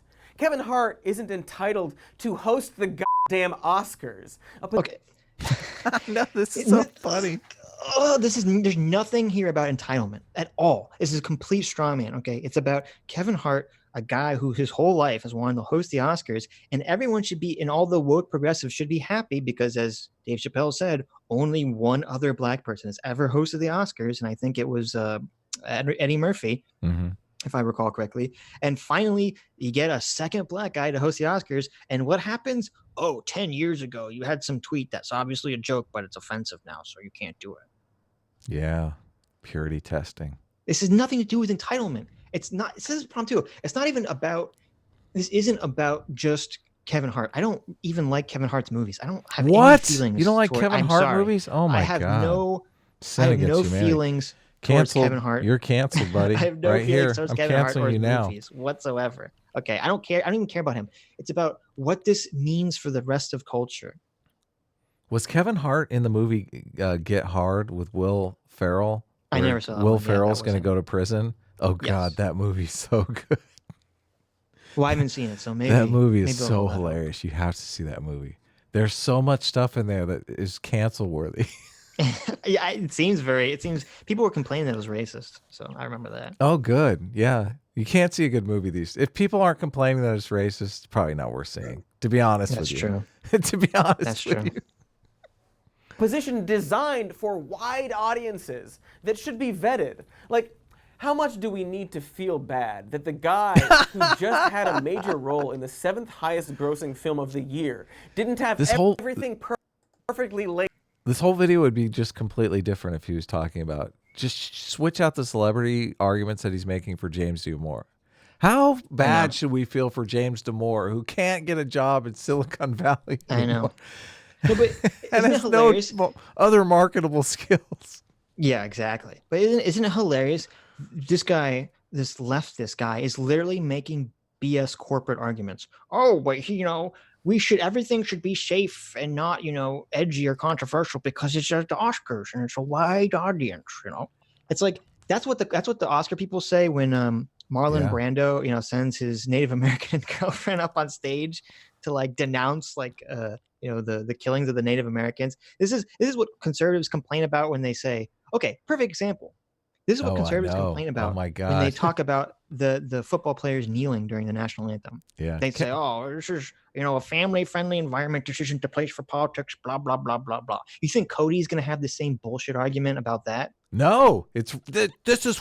We're fighting for the rights of the oppressed here. We have to bring it into football. This has to be part of the national conversation. Exactly. This is such BS. And then it's hilarious too because he brings up this graphic. It's like, look, Fast and Furious made $700, almost $1 billion, $750 million, right? First of all, like, how bad is our society that Fast and Furious made $700 million? But that is actually an argument that things are probably okay. No. So, but secondly, does Kevin Hart get all that $700 million? Like, I didn't know that's how movies worked, right? But he probably gets $25 million a movie. That's kind of the. I didn't even. Does he even have a big role in the movie? Like, yeah, I don't know. And again, I don't even, do they even pay you for the Oscars? It's like a prestige thing. It's nothing to do with money. No, I'm sure they pay you. Yeah, but no one does the Oscars because they want to get paid. They do it because it's the Oscars. Oh, totally. Yeah, it's a prestige thing. Yeah, are you kidding? It's a good opportunity. How many celebrities are there? You get to ham it up in front of all the. Oh, come on. But no. We can't have the second ever black man, be a host of the Oscars because he said things that we don't like. It's so funny because I don't even think they got a replacement after Kevin Hart went down because everyone was too terrified to take the job. They're like, hell no, I'm a celebrity. Why do I want to walk into that meat grinder? Exactly. It was very last minute, and also, yeah, you're right. No one. I'm famous. I'm famous and rich. Why do I want to piss anyone off? Well, I think people were also probably mad too. Like other celebrities were like, "This was really unjust," So they were probably super angry about it, and the excuse was, why do I want to get myself in trouble? Right. Yeah. Perfect cover. I mean, if I had already won an Oscar, I don't know if I'd do it for my first Oscar, but if I had already won an Oscar, I would, and I had been nominated, I would not show up. I'd be like, fuck that. I'm boycotting. For his career, because he made garbage homophobic comments as a joke in 2010 about hurting his. When he does that, that means garbage homophobic comments are never a joke. Yeah, you can't. Right. That means you can't make them as a joke because that's not how it works. Right. Oh my God! This. Well, it's also because this could be this could again as a church lady, because this is the total church lady in front of you guys. He is a church lady. Yeah. But again, Kevin Hart's tweets, I don't. We only see the individual tweets. I don't have any idea what the context is. It could also be just like Justin Sacco's tweets, where it's like you don't know the he's tweets? Making. Oh God! No, so I've seen the tweets. They're not funny or at all. Anyway. No. I'm saying we don't know that these tweets aren't even like commentary about like his own community, like Justin Sacco's tweets probably were. Yeah. They're just garbage homophobic tweets. Yes. Yeah. Did you know that people aren't allowed to change their mind? Like if you've ever been racist or sexist, homophobic, they're just that way forever. You can never get better. You can never change. Really? Yeah, apparently, according to the woke culture, you can never evolve as a person. What incentive is these far woke progressive types giving people to actually change their behavior? Dude, it's complete selfishness on their part, and that's what makes me think it's so disgusting. It's self-destructive selfishness. Yeah, it's totally it's I want to take this person down so I can be the head honcho. Like I'm gonna find some tiny indiscretion in this person's past so I can elevate my status. For me, selfishness. Let me get some of that limelight, some of that attention. Yeah. See, we're better people because you saw this ahead of time and just closed down the undaily shtick. Yeah, you're like, I don't want to be that person. I don't want to get addicted to the money and do it for the money. Give me all your money. I'll do anything for money. I mean, yeah, no, integrity. And I got damn integrity. Well, the integrity money it's very thin. It's very thin. It's true. The outrage money is like this. Yeah. the integrity money, it's a lot. Not a lot. Yeah. How do you make money? Let us know if any of you have any ideas in the chat how we make money through integrity. We're all ears here. We're game. We're game. We want some money and we want some integrity. He was gay. A bit that I hope his son never sees, especially if he's gay. Now, to be clearer than I hope his son sees it and his son is gay. and says I have no problem with this. Yeah, and says, Dad, who cares? Yeah. Yeah. Can you imagine, like, yeah, I'm gonna abandon my dad over this because he said some tweets like 7 years ago or whatever, Oh my God. Clearest. Chappelle even acknowledges during his special that he isn't exactly impartial in defending his friends. And even clearest, the only reason I'm talking about Sticks and Stones is because it's oddly the subject of a weird internet war concerning cancel culture. But what is kind of frustrating... Oh, look, it's like he's making our exact argument for us. Exactly. Totally. Look at that. 99% of the audience says Dave Chappelle is hilarious, but all the critics are like, no, he's not being politically correct. See this 99% side? That's the working class. That's the working folks. Those are the guys that go to work in the morning, okay? See this side over here?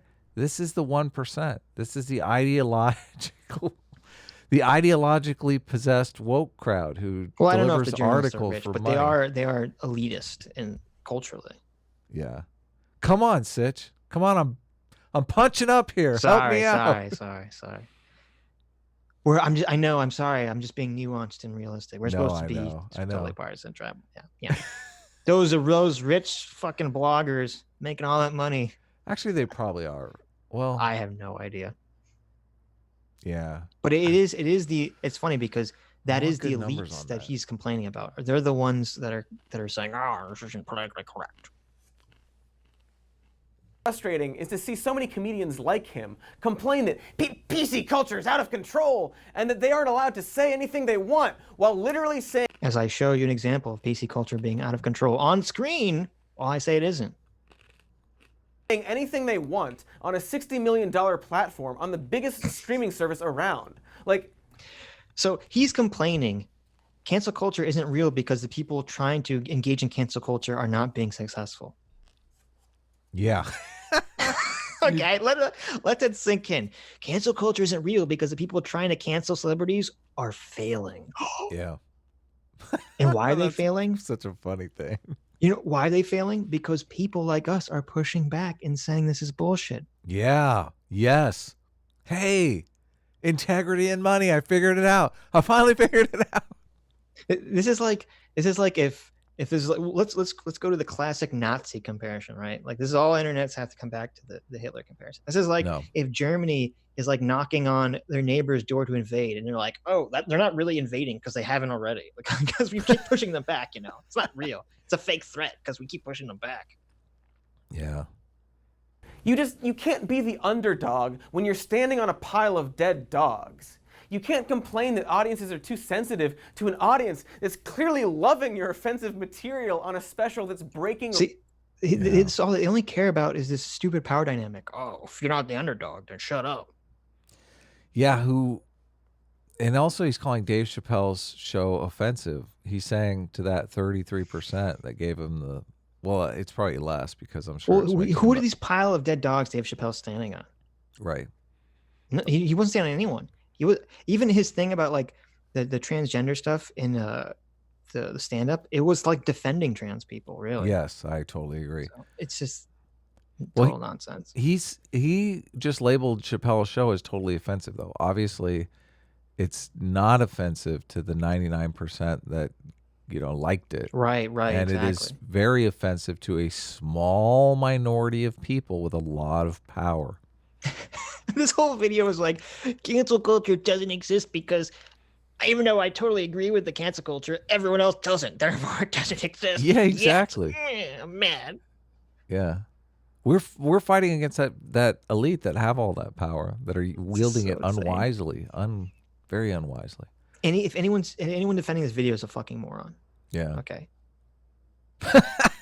Take that one, species. I mean, look, we couldn't even get in the video because he wouldn't get. But like these points, this is so insane. This is such insane political partisan dogma. It's so obvious. Yeah. There's nothing real in this conversation that Cody's having right here. He kept saying that we were blocked by our orthodoxy, and I kept trying to say like, it's what a joke. What orthodoxy are we exactly blocked by?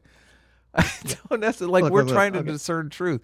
Like one side is right here and one side is wrong, and we have to look at the evidence. If I have to get into an argument with someone to explain that Jake Tapper and Andrew Yang are not conservative, I don't think I'm the one blocked by orthodoxy. That's all I'm going to say. That's all I'm going to say. If you don't think, okay, the AIN lady, right? The lady who wrote the report that said, oh, all YouTubers are really Nazis and it's all, they're all connected. And they, she drew all the lines and all that ridiculous graph. She said Andrew Yang is a conservative. Just let that sink into your brain. I know. Okay. She finally blocked me. I was trying to sweet talk her on Twitter, and she finally dropped the block hammer on me. So now it's open season. What's her name? I can't even remember. I don't. Rebecca Lewis. That's Rebecca Lewis. Yeah. Or just Becca Lewis. But how are you not blocked? Oh, you are blocked. I was blocked, and then she unblocked me. What? She blocked me and unblocked you. Well, no, it seemed like I got unblocked by a lot of people. I think there was like a Twitter-wide like purging of block lists or something. Oh, really? And so people had to reblock. So I haven't interacted with her, so she hasn't noticed yet. So. Yeah, I told her she had a cute smile. I don't know why she blocked me. Jesus Christ! You're such a sexist pig, you know that. The ratings records. So, no, cancel culture, as in seeing harsh mob consequences for famous people who've done or said racist or... Can we say this about, like... oh my God, this is evil. Can we say this about, because, you know, the woke side, they're always complaining about hate violence, right? You know, white supremacy violence. Can we say, guys, white supremacy violence doesn't exist because it's not very successful yet? You know that? It's not very successful yet, so I guess it doesn't exist. Right? That's the perfect counter argument. Yeah, this is the argument he's making. We don't have to worry about white supremacy because, you know, it doesn't affect rich people. Yeah, look. If you look at the numbers of people that are killed by hate crimes, it's very low. So I guess we don't have to worry about it, right? Because it's like it must not be real. Yes. Yeah. Exactly. Oh God. Or sexist or offensive things doesn't actually exist. And in fact, maybe it should exist more. Like really, like again, I'm not for someone losing their entire. I'm not for someone losing their entire. He's like, I'm not judging anyone, but maybe cancel culture should exist more. Jesus Christ. Cancel culture totally isn't a thing, but it should be. I'm glad at least he admitted it, right? At least he admitted it. Yeah. I don't think he knows he admitted it, though, which is the problem, which is the huge problem. Right. Or livelihood over a shitty joke. A thing that, again, isn't happening. And it would be great if our society had a strong social safety net to help the few canceled racists out there to survive. But here's another part from that Chappelle special. This guy is insane. Oh, I wish our society had better welfare so I wouldn't have to feel bad about canceling someone for saying something offensive on Twitter 10 years ago and having their livelihood destroyed. If only they had better welfare systems. At least he did mention the James Damore class a little bit there. He did say, you know. This is like madness. Yes. This you want to talk about being possessed by some sort of ideological orthodoxy? Yeah. That's his video. Special that better explains what I'm talking about. They ruined this nigga's life, and now he's coming back playing comedy clubs. That's Dave describing Louis C.K., a comedian who was called out by the snowflakes for masturbating in front of female colleagues at his place of work after a comedy festival on the pilot of a TV. Okay, I am not going to agree. Louis C.K., I do think what he did was really bad. Hey, Sitch, I believe he asked for permission beforehand. So.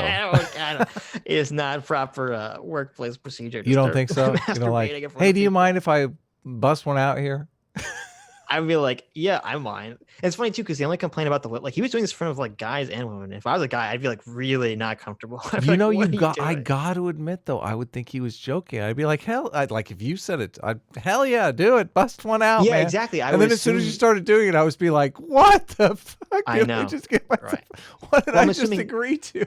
That's probably the situation. I'm assuming is that he says something. He knows you're going to think he's joking, and then he's going to actually do it, and you're going to be like, oh my god, this is horrible. How much? Like I understand what he's trying to go for, but it's still this is like fucked up. You shouldn't be doing it. It's like a kink. It's totally like a kink.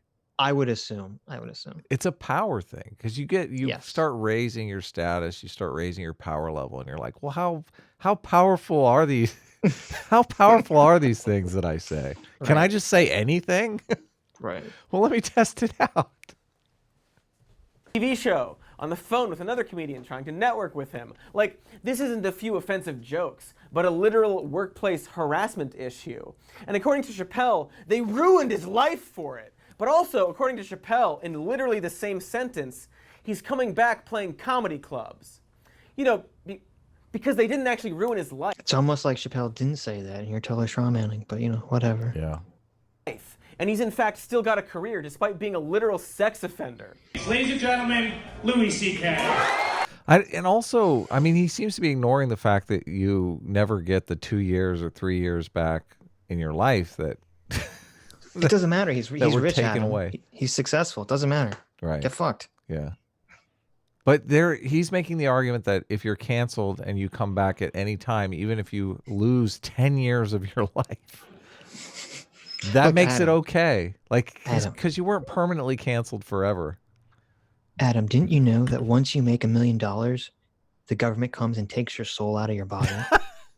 Didn't you know that? These are soulless husks, okay? So look up this guy. I want to know how much this guy's worth. I want to know how much Cody Schlumpy suit is worth. Is he just like a YouTuber? I was like, we argued over whether or not to put him in the thumbnail. I was like, is this guy famous? Like, I don't want to put someone who's not famous. Like the triggered SJW that I put in the thumbnail is more famous than Cody. I mean, he's got more subs than us, so he's more YouTube famous. So yeah, that's all that matters. Well, if Cody wants to come on, let's fucking defend this piece of trash video, Cody. Any fucking time, anytime.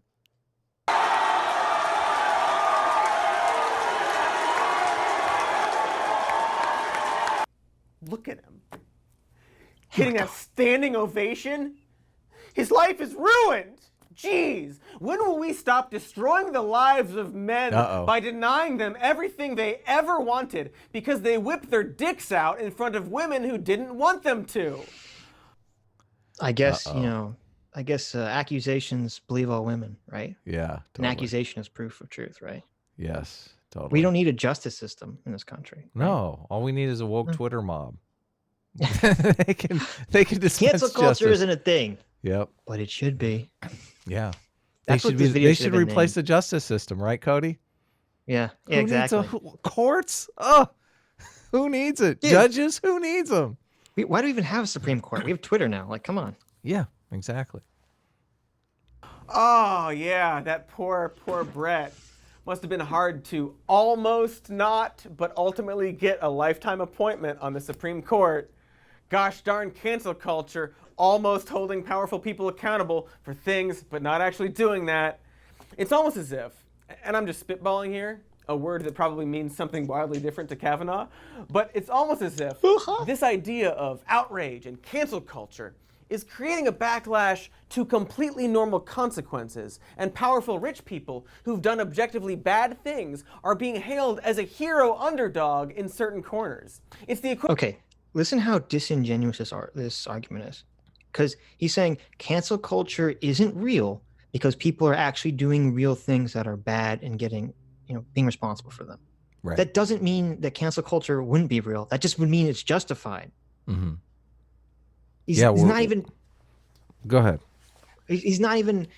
This just shows how full of crap his argument is. How this is. He's trying to label this like it's a descriptive argument. Like descriptively, cancel culture doesn't exist. But the whole thing is just prescriptive nonsense. Yeah. It's it ought to exist. It just doesn't yet to the extent that I want it to. Yeah, we're happy to have the conversation of where lines should be drawn for behavior, but right. Yeah. I think a lot of that backlash is just the punishment doesn't fit the crime. Like intuitively, so many people know the punishment doesn't fit the crime, but they're looking at it like through their orthodoxy that denigrating marginalized people is the ultimate crime. Like that is the super crime. Right. Well, it's just they're so for all these people, so BS too, because all these people are such blank slaters. So you think they would be sympathetic to the idea that like 10 years ago the culture was very different and people were tuned by society to be able to say things that they you shouldn't say now. You think they'd be sympathetic to that argument, but apparently they're not. Right. Equivalent of Trump's presidential harassment tweets. A person who has all the power complaining about critique from marginalized groups, pretending to be the bullied while having all of the actual authority. The marginalized group, my marginalization. Oh, that was a great voice. Trump isn't like all. He doesn't have all the power though. Yeah, but it's like no one's cancel culture is literally nothing to do with Trump. Like, whatsoever. So yes, but he's just trying to say that Trump has all this power. Yeah, because he views it in this stupid power dynamic. Oh, as long as you have less power than the person that you're attacking, that makes it okay. Makes it justified. Makes canceling them justified. Yep.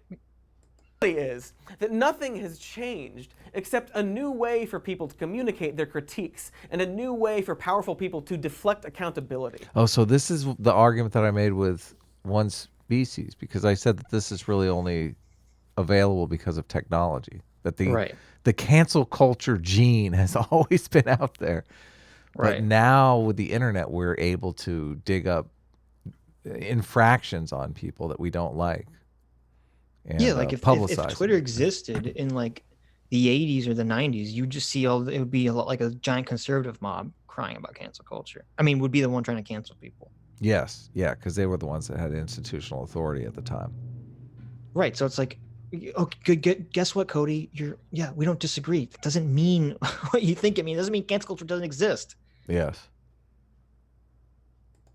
PC culture isn't killing comedy. Millennials aren't overly sensitive. The people who whine that you can't make a film like Blazing Saddles anymore also like to... You know when the New York Times wrote an article saying that, the Joker is a movie that's racist? Yeah. But this is all just kids on college campuses, everyone. This isn't real. It's all fake. You haven't seen the Joker yet, have you? I haven't seen it. Yeah, we were going to talk about it, but neither one of us have seen it. I got to go. Let's wrap this up. I'm going to go see the Joker. Conveniently forget that time Robert Downey Jr. got an Oscar nomination for literally doing blackface. Oh no, he brought it up. Holy shit. Years ago. He of course lost to a man dressed as a clown because movies are weird and dumb. But to be fair, holy shit, he brought it up. He totally brought it up. I forgot. Oh my god. This guy's so fucking stupid. He doesn't understand. Yeah, totally. The entire point of Robert Downey Jr. wearing blackface in Tropic Thunder was literally to mock the fact that Hollywood gives all these roles to white males, even if it calls for someone who's not white. That's the entire fucking point of that sequence. Yes. But no, it doesn't matter. We don't need context anymore. Just him doing it, unacceptable. Yes. The entire character in Tropic Thunder conforms to the social justice orthodoxy. Yes, exactly. It promotes 100%. the social justice orthodoxy. Yes, but that doesn't matter anymore because we're new rules now. and also, side note, okay, this guy, what a moron. First of all, okay, Heath Ledger's performance in Dark Knight was amazing and definitely worth an Oscar. And also, he just died, so that's probably why they gave him an Oscar. Totally, yes. Like, what do you mean movies are weird because Heath Ledger's amazing performance got him an Oscar? What is he talking about? I didn't even really like that movie that much. If it wasn't for Heath Ledger's performance, no, that movie is not good. Yeah, it's just totally. Heath Ledger. It is all Heath Ledger. Yeah, because I remember I first watched that movie and I'm like, this movie's amazing, and then you watch it again and you're like, oh, Heath Ledger's amazing. The rest of the movie is kind of like whatever. Yeah, totally. Balanced and a real cool news, Daddy. It's technically true that you can't make Blazing Saddles, a comedy from the 70s, today. Just like how you can't make a horror movie from the 70s today, or do or say a lot of the things from the 70s today. You can't because you wouldn't. Things that were said and done then don't need to necessarily be said and done now. Because that's how time works, Like, let's take this specific moment. This is the same disingenuous argument. I think it was Lindsay Ellis or someone like her, or maybe it was H. Bomber. I don't know. One of them made this very bullshit, disingenuous argument about Blazing Saddles, saying, oh, it doesn't make sense when people complain you can't make Blazing Saddles anymore because, the same cultural relevant issues that were existing in Blazing Saddles don't exist now. It's like, oh, okay, that's a complete straw man. No one's talking about that. They just mean that you can't be, edgy and offensive. Even if you're giving a wink to being on the left, you can't even make fun of that stuff anymore. That's what people are saying when they talk about Blazing Saddles. Yep. Straw man, Cody. Total straw man. It's happening right now. Like right now. Not now, but right before now. It's already moving away. But the moment from a few seconds ago I was talking about, in that moment, our society had specific rules for what's considered taboo and offensive. And those things tend to change as time progresses. It's how that works. So when people say like, Dave Chappelle didn't change, you did. Like, yep, that's true. Yeah, he probably only changed, though, because he was forced to by this orthodoxy. Right. Well, I don't know if it's forced to. It's because people get sucked in. They're on the left, and they see people on the left parroting this bullshit, and they say, well, I'm a good person on the left, so I guess this is where I go. This is where I belong. Yeah.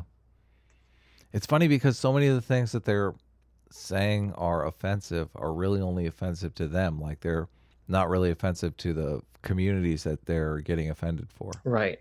Right. Yeah. Yeah, I don't think black people have any problem with blazing saddles. Yeah, you think black people were offended by Robert Downey Jr. in Tropic Thunder? No, not at all. Not remotely. Yeah. Good work identifying time. Like, things have changed.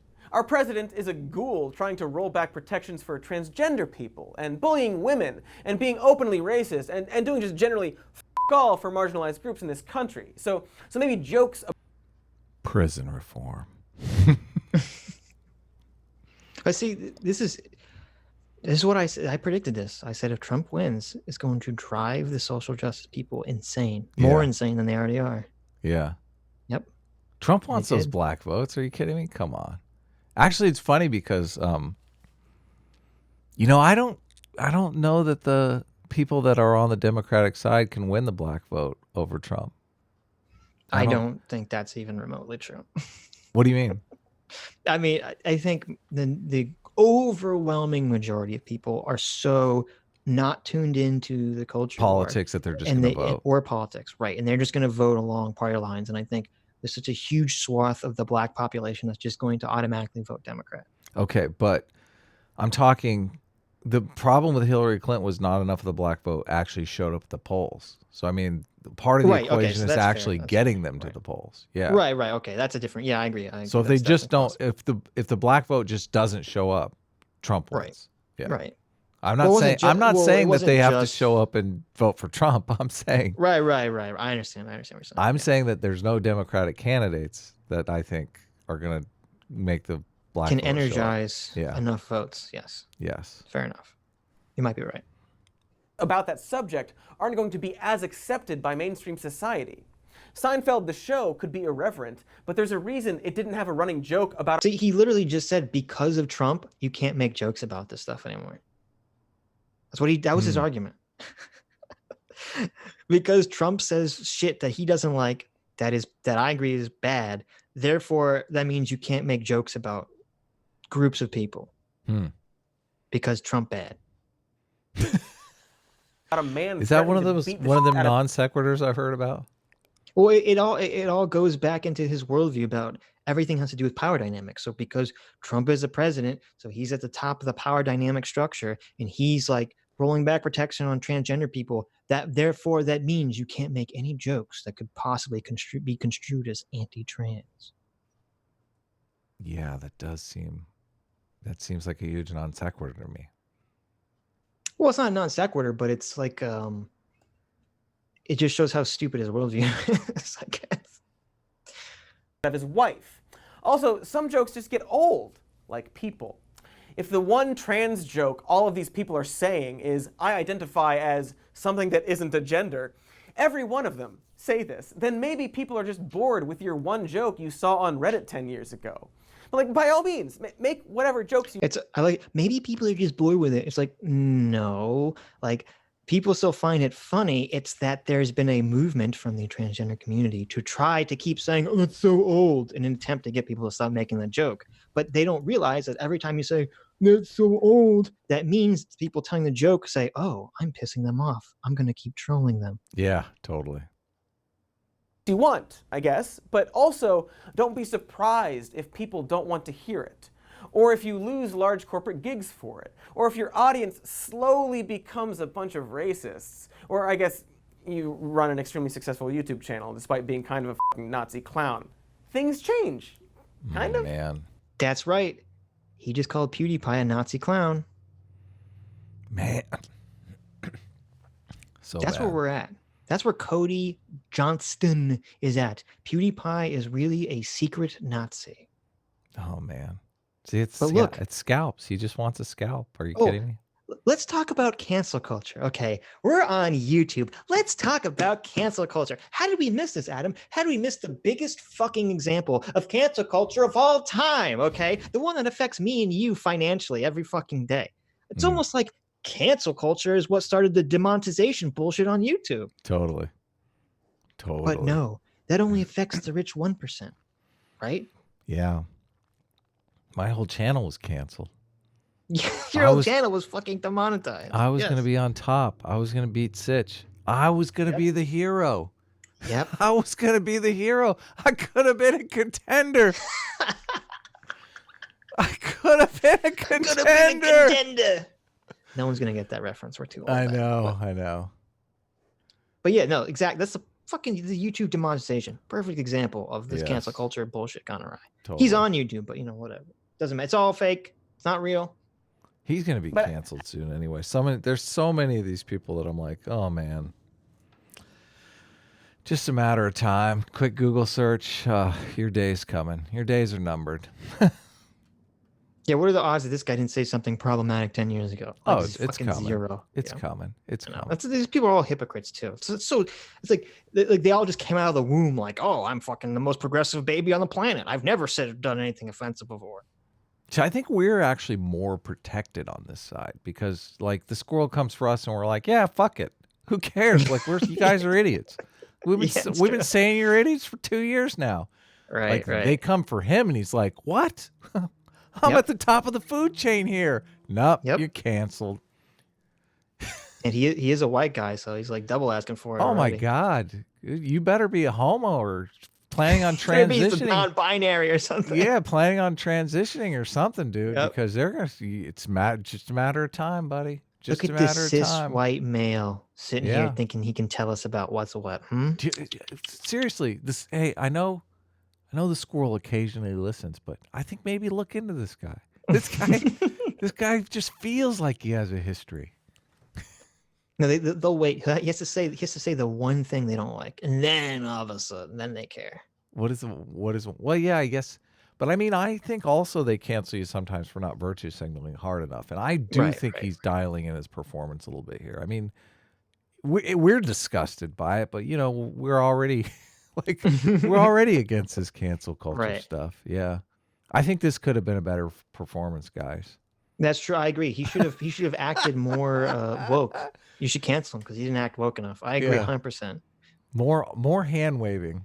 More arms flailing. Act like you mean it. I mean, look, I'm assuming Mike Cernovich this guy probably scrubbed the fuck out of his social media accounts before he did this video. He's not on Twitter, is he? Yeah, because Mike Cernovich dug into this guy like, I gotta find something on him. Oh my God. The digging. That's so painful. Thanks, Internet. Seriously, thanks. I really need this job, if one can even call it that. But you know what didn't change? The process in which famous people... See, he really needs his internet job, but, everyone else who gets canceled on the internet, they don't need it. Yeah, totally. Yeah. They could just go on welfare if it was better. Yeah, remember when Sargon got kicked off of Patreon for insulting Nazis? And then remember when he switched to a different platform, MasterCard and Stripe tried to remove funding from that website too? Remember when that happened? Yeah. People see consequences from big companies for saying or doing things deemed offensive by mainstream society.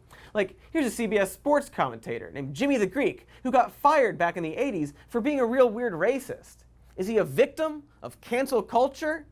Eddie Murphy said a bunch of terrible shit about gay people and then apologized about it in the 90s when people spoke up.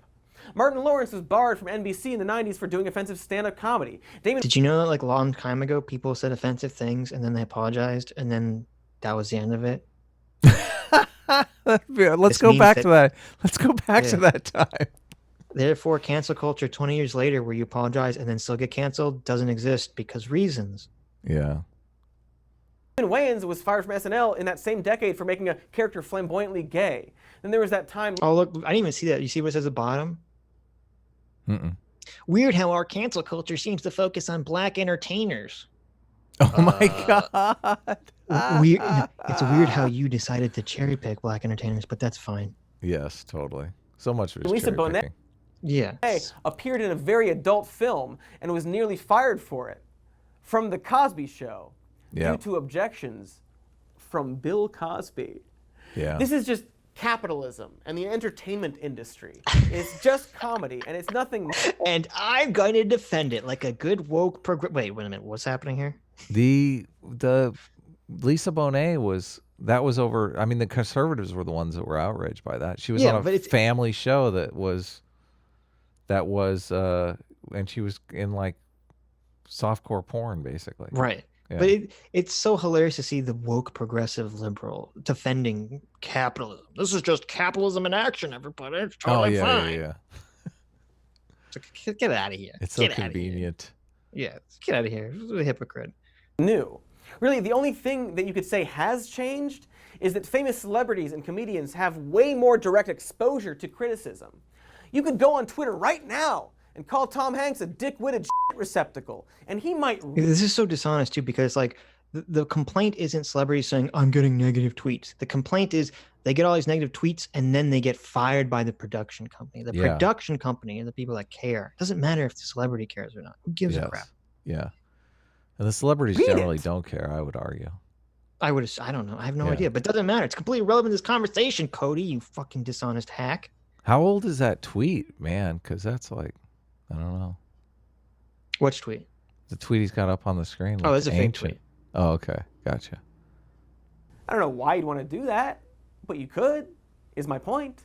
And the irony is that we're not seeing an epidemic of overly sensitive, PC-obsessed millennial audiences, but actually overly sensitive performers who don't like the realization that perhaps they aren't always on the mark, that perhaps times are changing. All these overly sensitive performers who get fired. I mean, they're just so sensitive about getting fired. I don't understand it. Why would you be sensitive about losing your fucking job? Get over it. Wake up. Pull yourself up by your bootstraps. I'm a liberal. That's so good. This is so insane. That's so good. That's so good. I know. He's just making the right-wing argument, isn't he? Jeez. He is. This is so fucking crazy. And they need to keep up. But instead of accepting that, they blame the audience, you know, to the point where they're so focused on responding to cancel culture that they forget to be all that funny.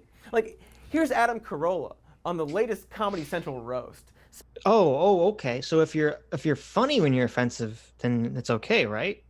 Yeah, funny's so subjective, though. I mean, seriously. It's like, Adam Carolla's not funny to me either. Yeah, I agree. But everything Chappelle said I thought was hilarious. Oh, so me I guess too. it's not offensive because it's funny. Yeah, that's hilarious. Anything is gonna. I mean, he doesn't seem to understand that something could be offensive to one person and not offensive to another. Right, and funny to another person. Yeah, totally. But no, he's the arbiter of what is funny and what is offensive. Yeah, totally. And when I mean, that's the definition of political correctness, right? One orthodoxy, right. One funny, one acceptable, one acceptable behavior. Yeah. One species should change its name to One Acceptable Behavior. One orthodoxy. One orthodoxy. There you go. Spending like a minute and a half responding to imaginary people he predicts will be offended by the show. And if I can rant for just 1 minute here, you're a great sport, you have a great sense of humor, unlike the social justice warriors who are going to be out there tweeting that all the jokes are problematic. You people can blow me, you pussy fucksticks. Yeah, fuck those people. This is a... Does he not understand that, like, the crowds at these places are not going to be filled with SJWs? Like, does he not understand that? Well, where did this take place? Because I don't know. It's like there's not going to be like a bunch of. It's a Comedy Central roast, okay? Oh yeah. And these things are very carefully cultivated, right?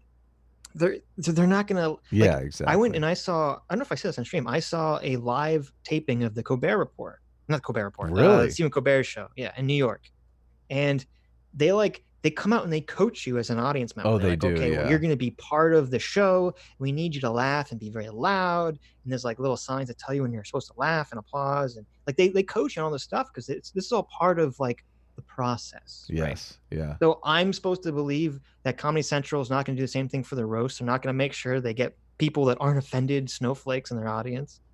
Why didn't you take a picture when the monitor says social justice warriors suck? Applaud. That would have been great. That would have totally triggered the shit out of them. Should have done that.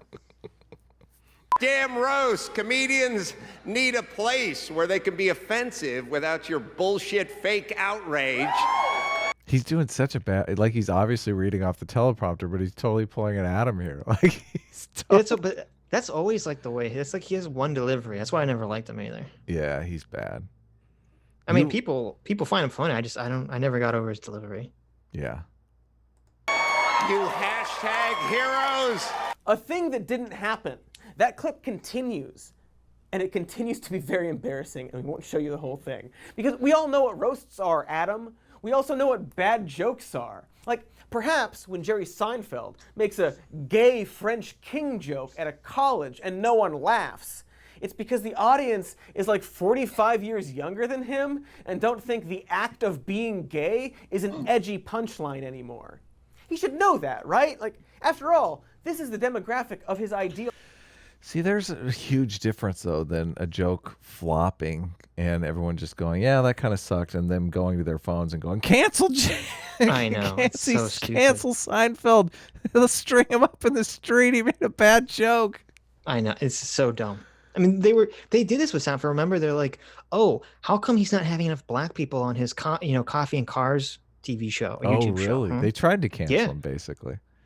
You're I gonna pay for that bad joke, god damn it. He was on it wasn't Joe Rogan. I don't know. He was talking to somebody. Oh. I remember I was listening to it, and he said, yeah, people were complaining. They're like, oh, you don't have enough black people on a show. Seinfeld, I think, is the one who famously said, I'm rich and famous. Why would I want to risk my reputation? Like, he stopped doing college tours because he's like, these people are insane. Right. Why do I want to destroy my reputation over this stuff? Why am I going to bother? Yeah. Real date. So, you want to f some teens, Jerry? You might want to update that material. Polish that teen f***ing material, Jerry. You objectively a teen f***er, you? Jerry. Oh my God, it's so bad. Look at this moral outrage right now. Yeah. Right now. This is hilarious. Did Jerry Seinfeld like date a teenager or something? I don't know. Well, no, she's 18, so technically she's 18. I gotcha. Yeah. There you go. Poor guy. He's like, look at me. I don't have an 18-year-old. I'm not as successful as Jerry Seinfeld. 18-year-olds won't go out with me. Would you go if you were Jerry Seinfeld, loaded, obviously? Yeah. Obviously, 90% of women who are available are going to be throwing themselves at you. Well, what do you do, Sitch? Do you go for the girl who's your own age, or do you go for the hot 18? I mean, that girl looks pretty sweet in that picture. I'm not sure. Is that the 18-year-old? She's legal.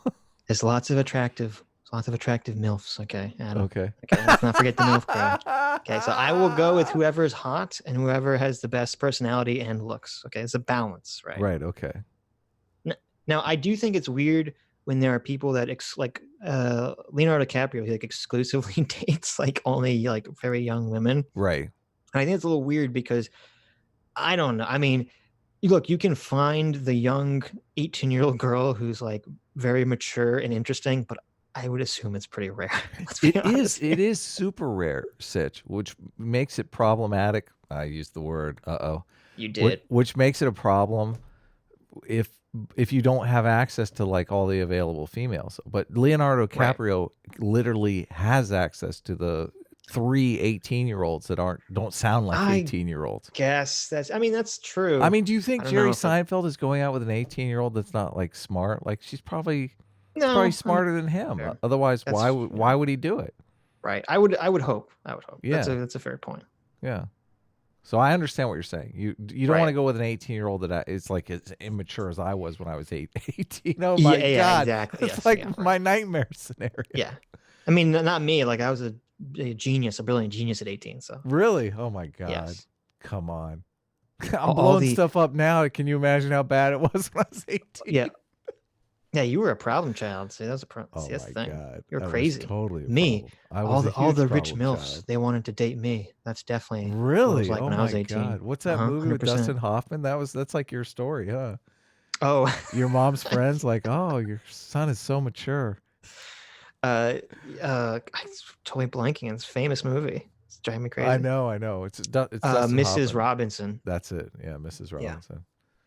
Where he's basically wooed by his mom's older friend. Ooh. Yeah, tough call. Would do. 100%. What should I do? Let me go to the internet. Do it. What do you mean? What do search. You do? It's easy. Let me search the internet. Easy. Should I date my mom's friend? She's much older than me. See what She's hot, up. Man. Look, that's not even a question. How do you have to research that? That's so obvious, Adam. Come on. Yeah. Well, according to Cody here, you're gonna get the. That's true. According to Cody, it's bad. It's bad. Where was I? All right. So, you know what also helps with this stuff? Apologizing. And I mean, like, not just saying, I'm sorry Cody, if anyone. How little you know. I know. Cody. When they come for you, please tell me you don't apologize. Please tell me you don't make that mistake, okay? Oh, he is. He's going to bend over and apologize as good as he can. He's going to bend over and apologize. Yep. We don't mean that to disparage homosexuality. Oh, I do. I mean it completely disparagingly. Well, it's not disparaging. It's not anti-homophobic. It's an act of submission. Oh, my God. I'm just saying, did you see American Me, Cody? You better watch it. One out there was offended, but seriously, broad, get thicker skin. But, like, actually apologizing.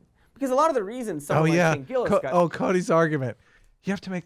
But no, really, the sincere apology. That's what we want to see. That's what we want to see here at Cody. Cancel culture isn't real. YouTube channel. Yeah. It's a sincerity. Yeah.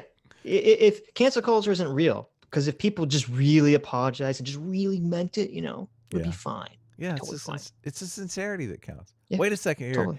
Isn't Scott on the right? I don't like his apology. I think he's up to something. Yep, exactly. Has to do with the way he handled the scandal after the fact, showing that he didn't have what it took to deal with the heat, or that he stuck to his principles and was like, no, the casual racial slurs were pushing boundaries. This is my fight song. I won't apologize. And SNL was like, okay, we're a cowardly institution and we want money, so bye. Even the Washington goddamn Examiner recognized. It's literally exactly what they did, and nothing he said would have changed that. Like, this is such a stupid argument. Yeah. Yeah, totally. This fact, while still managing to pretend cancel culture in general was a problem, which it really is. Well, not apologizing at least opens him up to the right, which part of the problem that we are identifying is that there's becoming right comedy and left comedy, right? And that's part of the problem, right? We're forming two completely separate cultures. Right. Well, also, because as you said, like this whole thing is taking heads and gaining power in this weird way. And the apology is the head. That's how you get the head. They have to apologize. You have to acknowledge that they were wrong. It's funny. Like the woke progressives are like vampires. They can only come into your house if you invite them in. That's what the apology is. It's inviting the vampire into your house. Yeah, exactly. So, but he might salvage his career on the right. Sure. I don't know. I mean, mean, that would be more difficult, I would argue, if he apologized. Right. Yeah. Definitely. Isn't, but whatever. Apologies matter. So many people who complain about cancel culture and our society's lack of forgiveness forgets that. Jonah Hill did a pretty good one. Dan did a pretty good one. I think he should still be canceled, but it was okay. It was okay. Harmon super apologized. Even Justin Bieber. Yeah. Dan Harmon. People. First of all, I really like Community.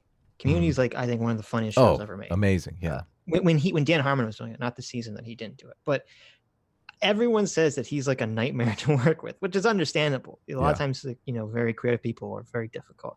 Yes. So in the things that he did, I think he was totally out of line the way he was treating Chevy Chase. And I think Dan Harmon does have probably severe emotional problems. So it's funny that because he does Community and he does Rick and Morty, which people on the left like, it's okay. He apologizes for his terrible behavior, and it's like, oh, okay, it's fine. I've hung out with Dan Harmon a dozen times. Like I have a ton of friends because I did Channel 101 and he started Channel 101. Oh, okay. So I have a ton of friends. I take it back. I don't say anything bad about Dan. No, I have a ton of friends. No, he's super on the left, and I mean, they actually, the thing that they tried to cancel Dan Harmon over was a Channel 101 short, which, I mean, you want to talk about pushing boundaries. Like Channel 101 is this thing in Los Angeles where they do 5-minute TV shows once a month, and it still goes on to this day. So, but it's all comedy stuff, and it's all out there. I can't remember the short that they dug up, but I think it was like Sex with a Baby or something like that. Oh, that's right. I do remember. Yes. That was a Channel 101 short. So right, and it's not even like how that's not racially or like offensive. That's not about sexism. Like it's just something that's so obviously absurd and terrible. Like that's the joke. It's wrong. Yeah, that is what's yes. Like that's so stupid. Yes, comedy is first of all, comedy is very simple. Comedy is about surprise. That's all that's all it is. But when you do the unthinkable morally, that surprises people. That's like an easy way to surprise people. But see, this also hurts his argument too, because you could say, well, the apology Dan Harmon made it wasn't as important because the fact that the thing that he got in trouble for wasn't levied at a racial group or like women or something. Or trans people. Totally. So, well, they just someone on the right may have been the one trying to cancel Dan Harmon though. Probably. Because they're like, hey, there's a scalp right here in public. Look, this guy did a joke about having sex with a baby. I mean, I wouldn't be surprised if it was Mike Cernovich. So. Why aren't we canceling this guy? Come on. Yeah. Oh, I just looked it up. Dan Harmon, latest Hollywood figure targeted by an online brigade, spearheaded by prominent alt-right figure Mike Cernovich. I told you. See, I told you. I don't think Mike Cernovich's all-right, but I don't agree with what he's doing. Mike Cernovich is an interesting character because he's trying to make a point. And nobody understands that. Like it's hard to say like when is the point over and when are you just devolving into exactly. That's doing the exact same thing that is the problem. Right. Yeah. Interesting. Understood the very basic steps needed for an apology. Do you forgive them? That's up to you. But they apologized in a seemingly sincere way, recognizing... I really believe Justin Bieber was sincere in his fucking apology. Yeah, Justin Bieber, really sincere about that. Yeah, totally. Sure. His press secretary wrote that apology for him. Come on. What they did... You're not going to trust Justin Bieber to write his own apology. Come on. Give me a break. What are you talking about? It was wrong, and they continued with their careers, uncanceled. Because a lot of the time, that's all a company and the public needs to hear. We want... Man, what fucking world does this guy live in? What happened here? What this just went into crazy town here. Crazy. This is like just insanity. Yeah, no, it's Alex Jones level reasoning here. This is so insane. Let's read some super chats. Sean Walsh, $2 says, didn't Sargon make Destiny look like a total loser? I haven't listened to the Sargon Destiny debates yet, so I don't know. This was the first one, and that was like my first encounter with Destiny. And Sargon was very good in that debate, and I think Destiny's kind of changed over time. Like one of the reasons why I'm tempted to make I'm a Destiny fan video is because Destiny seems to be making the same kind of arguments that Sitch and I are making. Like he seems to be drifting into the disaffected liberal camp. Right. Yeah. Well, I'm all for that. Sean Walsh. The one we watched with Peter Coffin is a must-watch. It's a totally must-watch. Oh my god, it's so good. Yeah. Everyone should. Oh my god, Destiny had two debates with Peter Coffin. The first one's really boring because Peter Coffin just pussies out and completely backtracks on everything. Yes. The second one is hilarious because Peter Coffin tries to do that, but in a really like obnoxious way, and it's just it's beautiful. Yeah. If you haven't listened to the second Destiny Peter Coffin debate, I'd highly recommend it. Especially if you really dislike Peter Coffin, which you should because he's terrible. Yes, I think, man, that guy's so bad. But I think it's more just I think he might be dumb. Peter Coffin is definitely dumb. Yeah. Let's be real here. Let's be real. Well, he's definitely dumb and definitely dishonest as fuck. Like that was such a dishonest. The things he says in the Destiny debate are so obviously like dishonest. Fake, obtuse dishonesty crap, you know. Sometimes I think people think they're smart though, and they think they can do the dishonest thing because everyone else is just dummies. I wonder if it's like the Dunning-Kruger effect. Totally. Because I always think like, how could I say these things and people wouldn't just blatantly realize, oh yeah, Adam's lying through his teeth. Like, yet he does it, and I'm like, dude, what? People aren't that dumb, okay? People see what you're doing. Right. Sean Welch for another $5 says, also last week was horrible. The only reason I didn't turn it off was because I've been with you guys since the beginning. Thank you, Sean. Thank you. Next time, let him go. Yep. I don't know. We have very mixed messages. I know. Some people loved it. Some people hated it. It's hard to tell, Sean. A lot of people gave me a hard time, and I talked to Sitch privately about. I'm sure you won't mind me saying this, but I was wondering because I do mind. What are you talking? So stop it. No, there was a little bit of a good cop, bad cop thing going. Yes. And we debated privately whether or not we would have gotten as far as we had that not that like we didn't plan that dynamic in the beginning or say it's like this. It just kind of naturally, organically formed. But I wonder if we would have got because at the end we got some crazy argument out of him that I don't necessarily believe we would have got out of him if we were just both nice. Yeah, it's definitely possible. Definitely possible. Spencer T for $2 says, anyone remember the ambiguously gay duo from SNL? Oh my god. Oh my god. That's a great point. It's a great point. Could that even be on YouTube? Sometimes I look for old stuff like that on YouTube and I'm like, this is lost. Yes. Well, it is. Well, okay, so it is on YouTube. I think it probably still is on YouTube, but they definitely couldn't make ambiguously gay duo. Here's the hypocrisy too, okay? About the left's the woke PC crowd's focus on who's to cancel. Who did the voices of the ambiguously gay duo? Do you remember? I don't remember now. It was Steve Carell and Stephen Colbert. Really? Oh yes. Yeah, it was Stephen Colbert. Oh my god. So why aren't people complaining about Stephen Colbert getting his own talk show after he did something so homophobic like the ambiguously gay duo? We should debate whether ambiguously gay duo is bad for gay people, whether or not it denigrates gay people. I mean, I don't think it denigrates them, but the joke is, are they gay or not? Like that's yes. the entire basis of the joke. Well, also, I mean, you don't have to hate gay people to wonder if a person that you know is gay or not. Because right. Yeah, seriously. I mean, you might like. I don't know. You tend to want to know. I don't know. Why do you want to know? It's just it seems like human nature that you want to know. You're like it makes complete sense. It's the same reason why, and I assume this will come up with the Vash debate. The same reason why most people want to look at a person and instantly know whether they're male or female. Okay, this is primal. Yeah, totally. Sexual reproduction. Can I have sex with this? Can I make babies with this organism standing in front of me? 100%. People want to look at someone and instantly know, like, what is their standing with this person? How should they be interacting with this person? You know. Yeah. What do I do? Yeah, 100%. Yes. 100%. Yeah. Dan Howard for 5 Canadian says, Jews created Hollywood. Why wouldn't they be dominant in that industry? Do we complain about Scotch, whiskey, etc.? Is that true? I don't know if that's true or not. I don't know anything. I'll be honest. I don't remember anything about the history of Hollywood and who specifically created it. So I don't know if that's true. Jonathan Harding for $5 says, last night I talked about Aziz Ansari and his bad date, and the same thing happened. A guy said he was Me Too'd for a minute and went back to work. A guy said it was a guy said it was Me Too'd for a minute and went back to work. Oh, there you go. Making the case that Aziz is one of these people that didn't really get canceled. Right.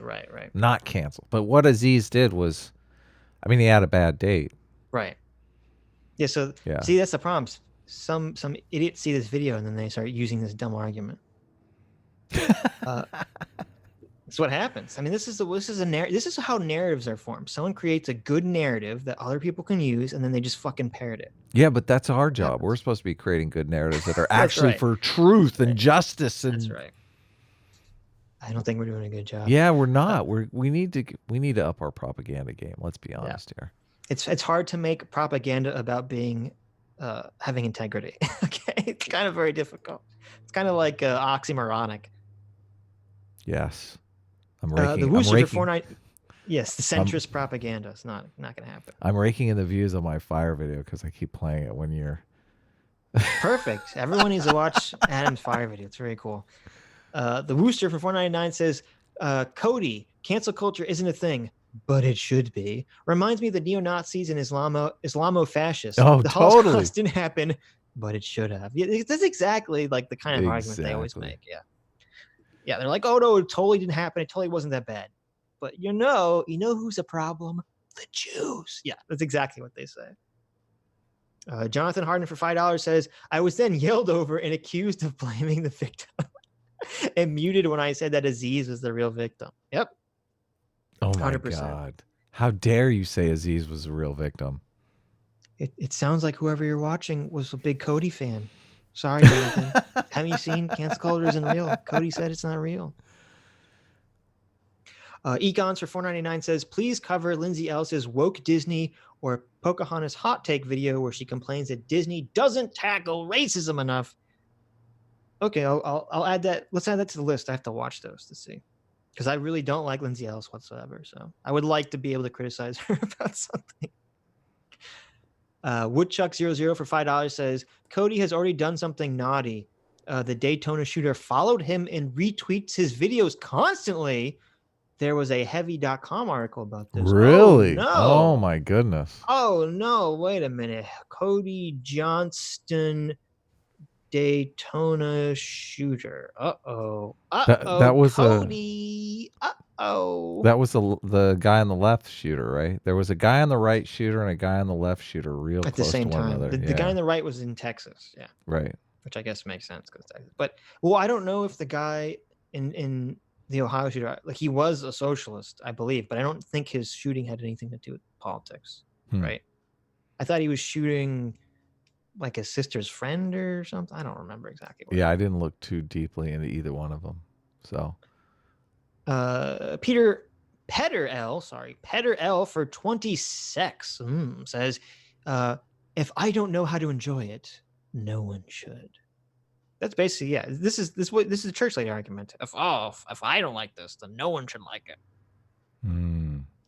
Daniel Irish for $2 says, being 18 and dating a millionaire is a 200 IQ move. That's a fair point. Well, it is. I mean, it look, totally is. No. I disagree because it's so, like, everyone makes that move. God. Okay, that's an easy move to make. Oh yeah, totally. Yep. You're Watch 18, out. The counter argument. Yeah. Yeah. You're a hot 18-year-old, a millionaire wants to date you, a billionaire maybe even wants to date you. You're like, that's easy. That's not even a question. But just to play devil's advocate here, getting close to that billionaire is kind of a 200 IQ point move. That's true. That's true. How did she do it? Yeah, that's true. Weaseling your way to get to them in the first place. Right. That's the 200 IQ move. There you go. Jerry Seinfeld's at the pool. Oh, my top fell off. No, you got to be sneaky. I'm sure Jerry's got like a million of those. You know, he's got to be. That's where the 200 IQ comes in. He's like, is this your top? Stops you. Yeah, the 200 IQ stops you from popping the top off. Oh, really? Oh, my goodness. Contrast for $5 says, point of personal privilege, dude, listen and stop. How dare you, Contrast? Says, the movie is called The Graduate, you uncultured swine. Oh, but I suppose the comic was better. Look, first of all. Oh, my God. I'll have you know I'm actually working on the Watchmen video right now. Okay? So you can shove it in your face. It'll never be good.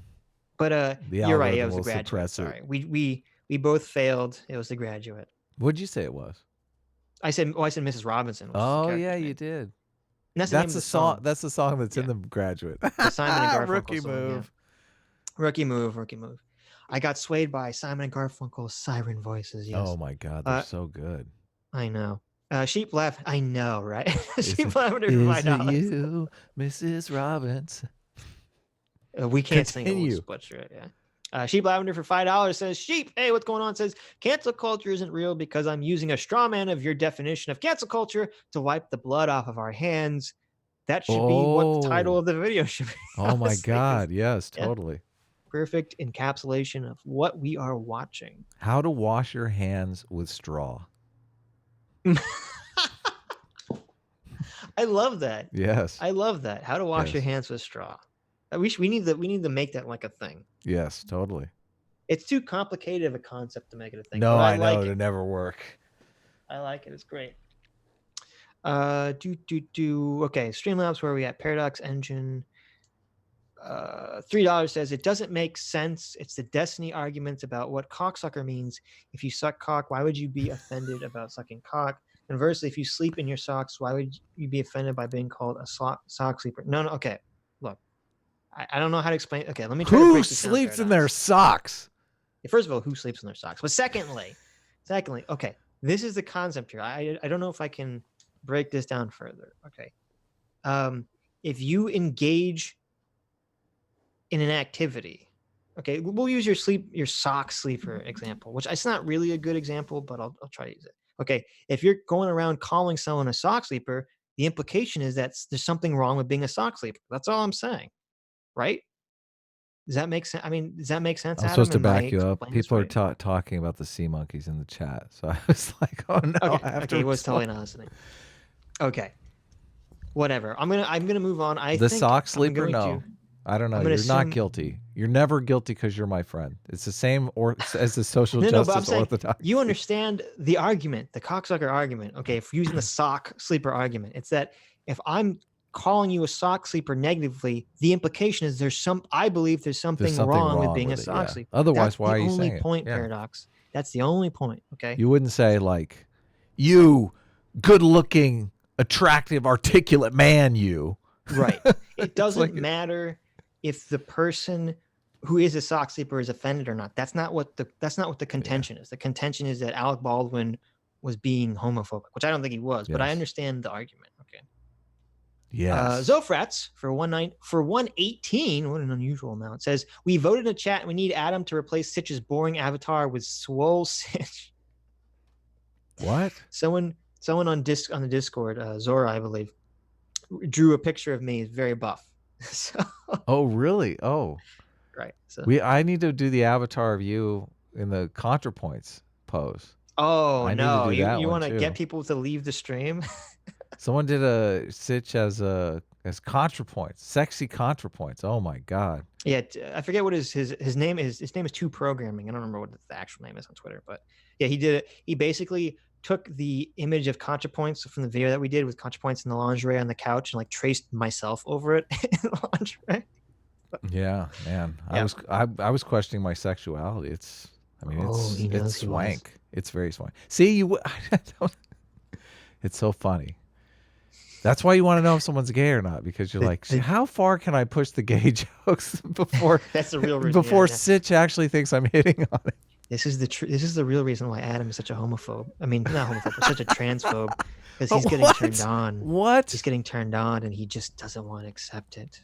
Yeah, I knew it. I wanted. You want it. I know you want it. No. I'm like censoring myself here because of cancel culture here. I want to make a joke. There's a YouTuber that we've got some history with.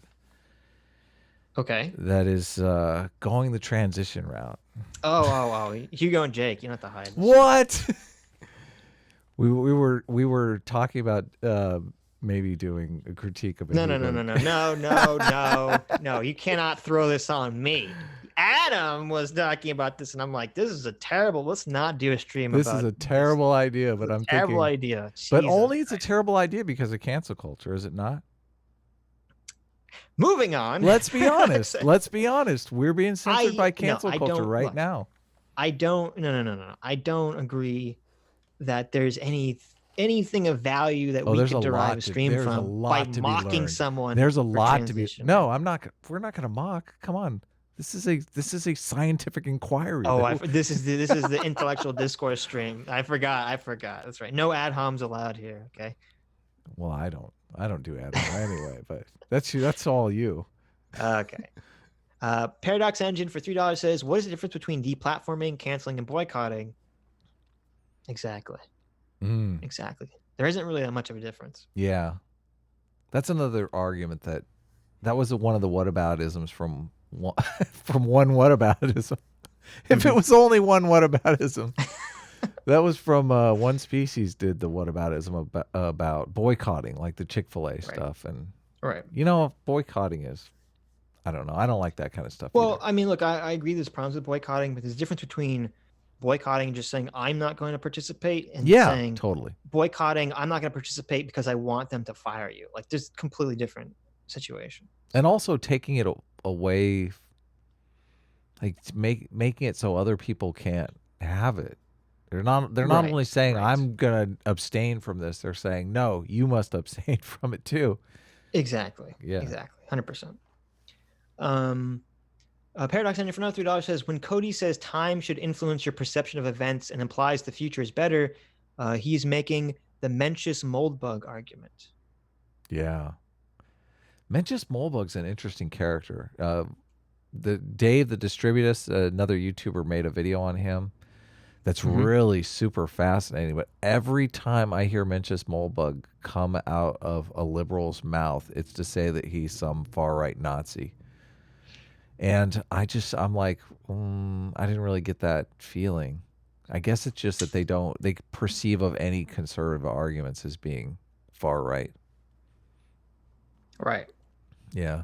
Well, it's funny because like the future is always better argument. It's like imagine you saying that, like, you know, before Hitler comes into power. Yeah, exactly. The future is always better. We're always going to progress. You know, things are always going to get better. Right before World War I, they were like, the future is always better. Right. CT for $1 says, me and Felix are arguing LED sneakers. They're awesome, right? You can disagree, but then you'll be boomers. No, I love LED sneakers. What? Who would take the other side of that argument? I take the other side. LED what? All right, we have to fight now. This is they're not stupid. Death. Okay, let me. What? They're not stupid, but I do think that they're not for boys. I think they're for girls. Really? Yeah, Oh I don't no. like guys. Well, this explains why I keep getting hit on at the. There you go. See. So CT wanted to buy me some LED sneakers. I'm like, no. You can send them to Adam. He wants them. I don't want the LED sneakers. CT bought me like a set of teeth. How come I get the teeth and you get the sneakers? It doesn't. I'm not confident enough in my masculinity to wear the LED sneakers. This doesn't make a lot of sense to me here. I like sneakers with LEDs. There you go. You should get teeth with LEDs. I'm thinking about using the teeth in a sculpture. I'm not sure. Am I allowed to burn the teeth? Don't burn the teeth. Don't burn the teeth. They were. What if it looks cool? What if I immortalize them in flame?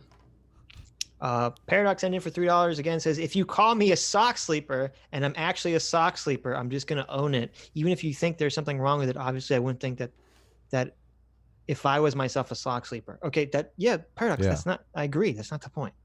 I have had people own the cocksucker thing, and I got to admit, it's baller, man. It's like what's wrong with cocksuckers? Yeah, I agree with you. You should always try to own things and turn them around. Okay, that's a very good tactic. Yes, I completely agree with you. But that's not the point. You know what it did to me? It fucking stopped me in my track. It fucking stopped me in my tracks. I was like, that's right. What is wrong with cocksuckers? What am I thinking here? There you go. See, it works. Hummer Rodriguez for $5 says, I have nothing to add, just leaving my money here. Thank you very much, Hummer. Shen CH for 2 CHF. Well, interesting. I don't know what CHF is. It's from Switzerland. Greetings from Switzerland. I sleep listening to you babbling. Thank you very much. We'll give you some restful ASMR. Oh, no, you're sleeping? Shen. Okay. Cancel culture isn't real. Cancel culture is totally real. And Cody Johnston is a fucking moron. Yes. He doesn't like 18-year-old girls. What's wrong with him? Nathan Break for $2 says, ginger is just the N-word rearranged. Okay. Thank you very much, Nathan Break. Oh my God. To forgive these people. It literally took 2 racist scandals over the span of 4 years for us to cancel Mel Gibson, who continues to work in movies and is in fact not canceled. Remember that Kevin Hart Oscar story? He literally just had to apologize and didn't. That's why he wasn't the host. Not because of cancel culture, but ego. The refuse. Oh my God. Oh, you think that's true, Adam? You think if he just would have apologized correctly, he would have got to host the Oscar? No, he's got media people that work for him, and the media people said, "Listen, apologizing is an admission of guilt, and you've done nothing wrong here. Like, why would you admit wrongdoing? Stand your ground." Like, Kevin Hart's doing fine. You know why? Because he didn't apologize to you. Yeah, no, exactly. That's a good point. Because he didn't do anything wrong. He didn't apologize. Oh my God. Refusal to own up to basic consequences. The brazen pride in not progressing with the times, which again is fine. But you can't also whine about outrage culture, because I don't know if you've figured this out yet.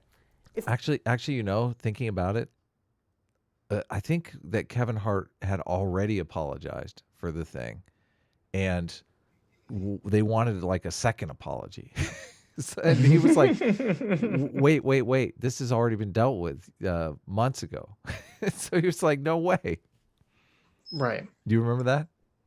I don't. I'll look. I'm curious. I'm gonna look it up. No. Seriously, he was like, it's not a thing. It's a myth. O.J. Simpson has 900,000 Twitter followers. Donald Trump bragged about groping women and became a... That can't be right. Oh my God. President? I told you, this all stems from Trump derangement Humor syndrome. changes. Yeah, it does. It's like, oh, Trump bragged about groping women and he's president now, so cancel culture's fake because it didn't work on Trump. Man. I feel bad because there's like legitimate things to criticize Trump over. Sure, definitely, 100%. Yeah. What's going on in Turkey right now? Terrible. Oh, no, I know. But it's like this boy who cries wolf syndrome. Yeah, I know. It's so stupid. You need to evolve. Remember that pretty gosh darn funny comic from all those Comedy Central roasts named Lisa Lampanelli? Probably one of the edgiest comics when it came to insult humor dealing with race and sexual orientation. She recently retired and became a life coach. And her reasoning wasn't that audiences were too PC or that millennials are too sensitive. Nor did she put out a comedy special called Triggered, where she complained about how she can't say the N-word. No, this was her reason. So now that we're in such crazy times, where kids are killing themselves because they're going through hard things, where people are having a hard time being transgender, where people are crapped on because they're women or because they're minorities. And I just said, I want to do something that has absolutely no mistake about it, has a positive message. And again, that doesn't mean not being funny. It doesn't mean crying. It doesn't mean just every show's for charity. It doesn't mean that it's not going to be who I really am. Because the real me now is somebody who kind of grew up and said, oh, I'm absolutely going to, have some positive freaking message for people. Hey, look at the very self-aware person evolving with the times and Oh my God. Yeah. What is this? Cancel culture isn't real. Oh, by the way, let me applaud Lisa Lampanelli because she used to say very offensive things, but now she's decided to be a life coach. Yeah. It's like, okay, well, I'm fine. Good for her. I'm glad that she wants to do something different with her life and help people. Like this is so shows how fucked up Cody's worldview is. Like, oh, I guess all comedians should just quit their jobs and become life coaches because Donald Trump was president now. Like, what the fuck is this? Yeah, totally. His argument is that everyone has to do this. Like our argument is not that it's not good for people to change and to want to do new things. Sure. But let people do what they want to do. I know. Not everyone wants to be forced to do what she's doing. Yep. No. Y'all gotta dye your hair blue and become a fucking life coach, apparently. I don't know. She might be doing it just because she's like, yeah, I knew. Like, I've been risking it long enough. This cancel culture stuff is getting real. I better. I will say it's weird that she dyed her hair blue. Okay, so that's a little bit of a little virtue sign of signal something. there. Yeah, a little sign of something. When you're that age, you're dyeing your hair blue. I don't know. Says something. Interesting. Explaining why that's totally okay to do, because it's really tough to be a certain demographic of people right now, and people are hurting themselves and getting hurt. And so maybe when a rich celebrity says a slur, we should hold them accountable and not necessarily allow them to have a wide reach. I like this idea, like, oh, it's hard now. Like, before Donald Trump was president, apparently everything was totally fine for all minorities, and it was okay to make jokes that were edgy. But now Donald Trump's president, the whole world's changed. Yeah. On, say, a major variety TV show or the f***ing Oscars. It's really not any more complicated than that. I get that no one wants to be... Oh, I looked up. I found a clip you're talking about. Yeah, Kevin Hart said that he's addressed that tweet like several times. Yeah, exactly. They're like, no, Cody's argument is that if he just apologized, everything would go away without knowing that. Well, he did actually apologize. Like he said, "Fuck you, I'm not going to apologize for the umpteenth time." Yeah, that shows how full of exactly. That shows Cody's completely full of shit. He's like, I did apologize. I apologized in the past, but apparently it wasn't good enough. Yeah, exactly. So, guess what? It's not happening again. Sorry, Cody. You just proved yourself wrong and stupid. Yes, you don't even know. Where's your research team? Where's your research team, Cody? You should be canceled. They're too busy not shaving and yeah, not wearing clothes that fits them. Yeah, what's up with that tie? Is that like a wool tie, Cody? Let's have it. Let's have a talk. What is this aesthetic? What is this disheveled fat white guy aesthetic? I mean, who wants this? Come on. You need some LED sneakers. I think some flashing lights behind you would really spice up this video. Exactly. Get a haircut, hippie. That's what I'm trying to tell you. Get a haircut, hippie. Offended by a joke. No one wants to feel like the pie is in their face. And that's probably why there's this weird, everyone is too sensitive pushback. Like sure, I can't stress enough. Are you against the pie in the face? Do you like, are you against memes of you? I kind of actually, I like them actually. Well, obviously you like the memes against me, but. Well, no, I mean, I like the memes against me too. I think it's funny. Right. It always depends what the context is. If it's someone you're like, oh, this person likes me, and I know it's like a rib, then it's a different context than like, oh, this person is actually anti-Semitic or racist, and they hate me. Oh yeah. So if the squirrel's doing it, there's bad. Squirrel's doing it, it's bad, right? Yeah. Enough. The comedians are allowed to say whatever the they want, and that people shouldn't have their lives ruined over a few jokes. But I also can't stress enough that this isn't what's happening. It's just some concept. Oh my God, it's so good. They should not get their lives ruined, but also it totally isn't happening. And let me make a video explaining why it isn't happening while it actually is. And I'm completely covering it up. But no, it's totally fine for me. No, they should be able to say whatever they want. Like, this is so disingenuous. Oh man, big time. Get out of here, Cody. We're not buying the bullshit that you're peddling, okay? Consequences. You can't say racist shit and also be on SNL the year they finally hired an Asian person. Not a controversial statement. That's not what the problem is. Nobody is saying racist stuff on SNL. Like, the problem is you can't say stuff that can be mischaracterized as racist, which that's literally everything. Right. Or you can't say something that's obviously a joke. That it's racist, but it's obviously a joke. It's obviously you trying to say something controversial and out there, but no. But I would say that that's not racist. That's literally being mischaracterized as racist. Right. Like, it's obviously a joke. This isn't right. There's no racist intent behind this. Exactly like the Tropic Thunder stuff. Right.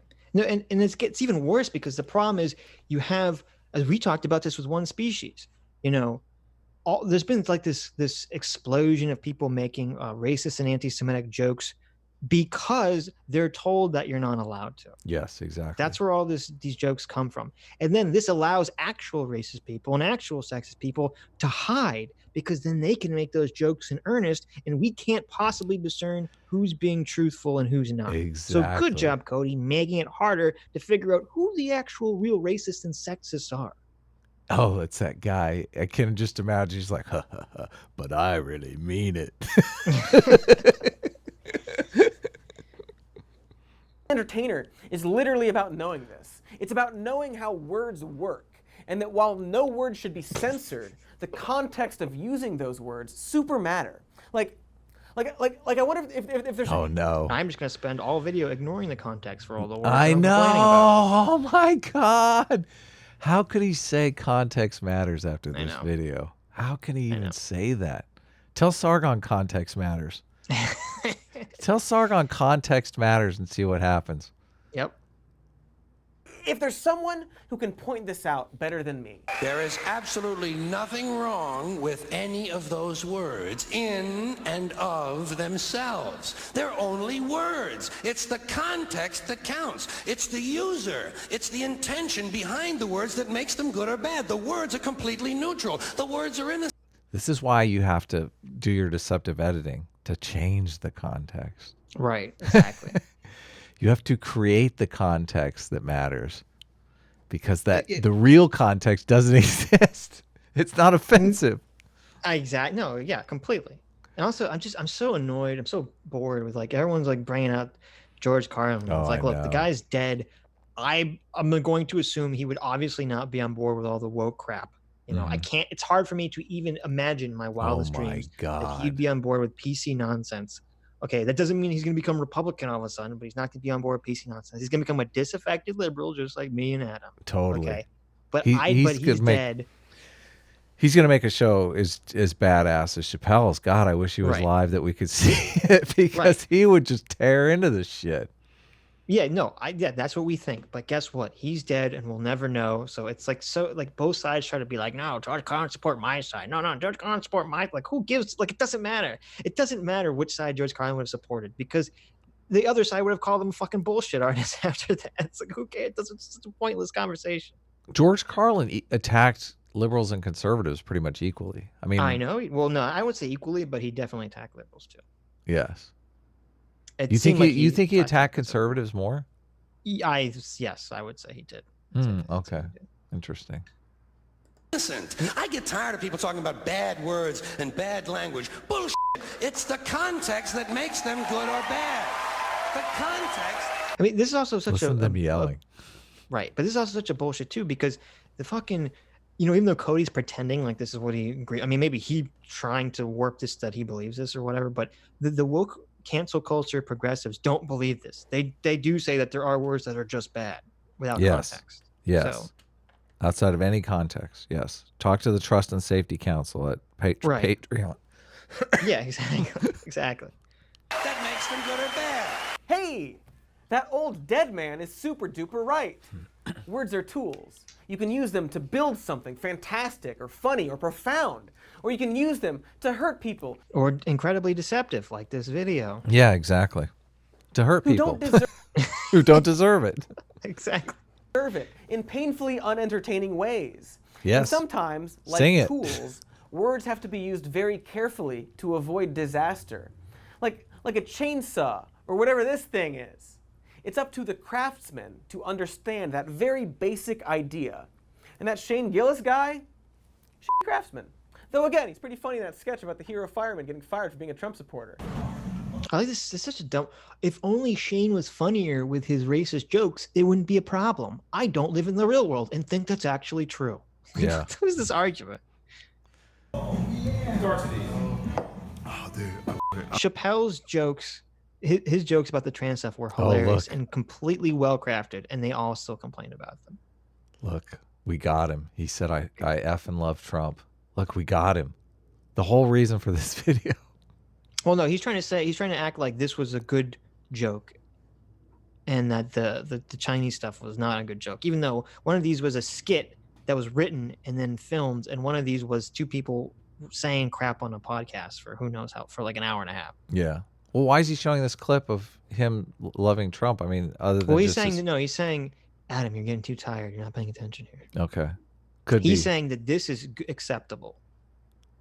Okay. He's trying to make this fake, look, I'm not a woke leftist. I'm really just a moderate guy argument, which is complete nonsense. Okay. I love Trump.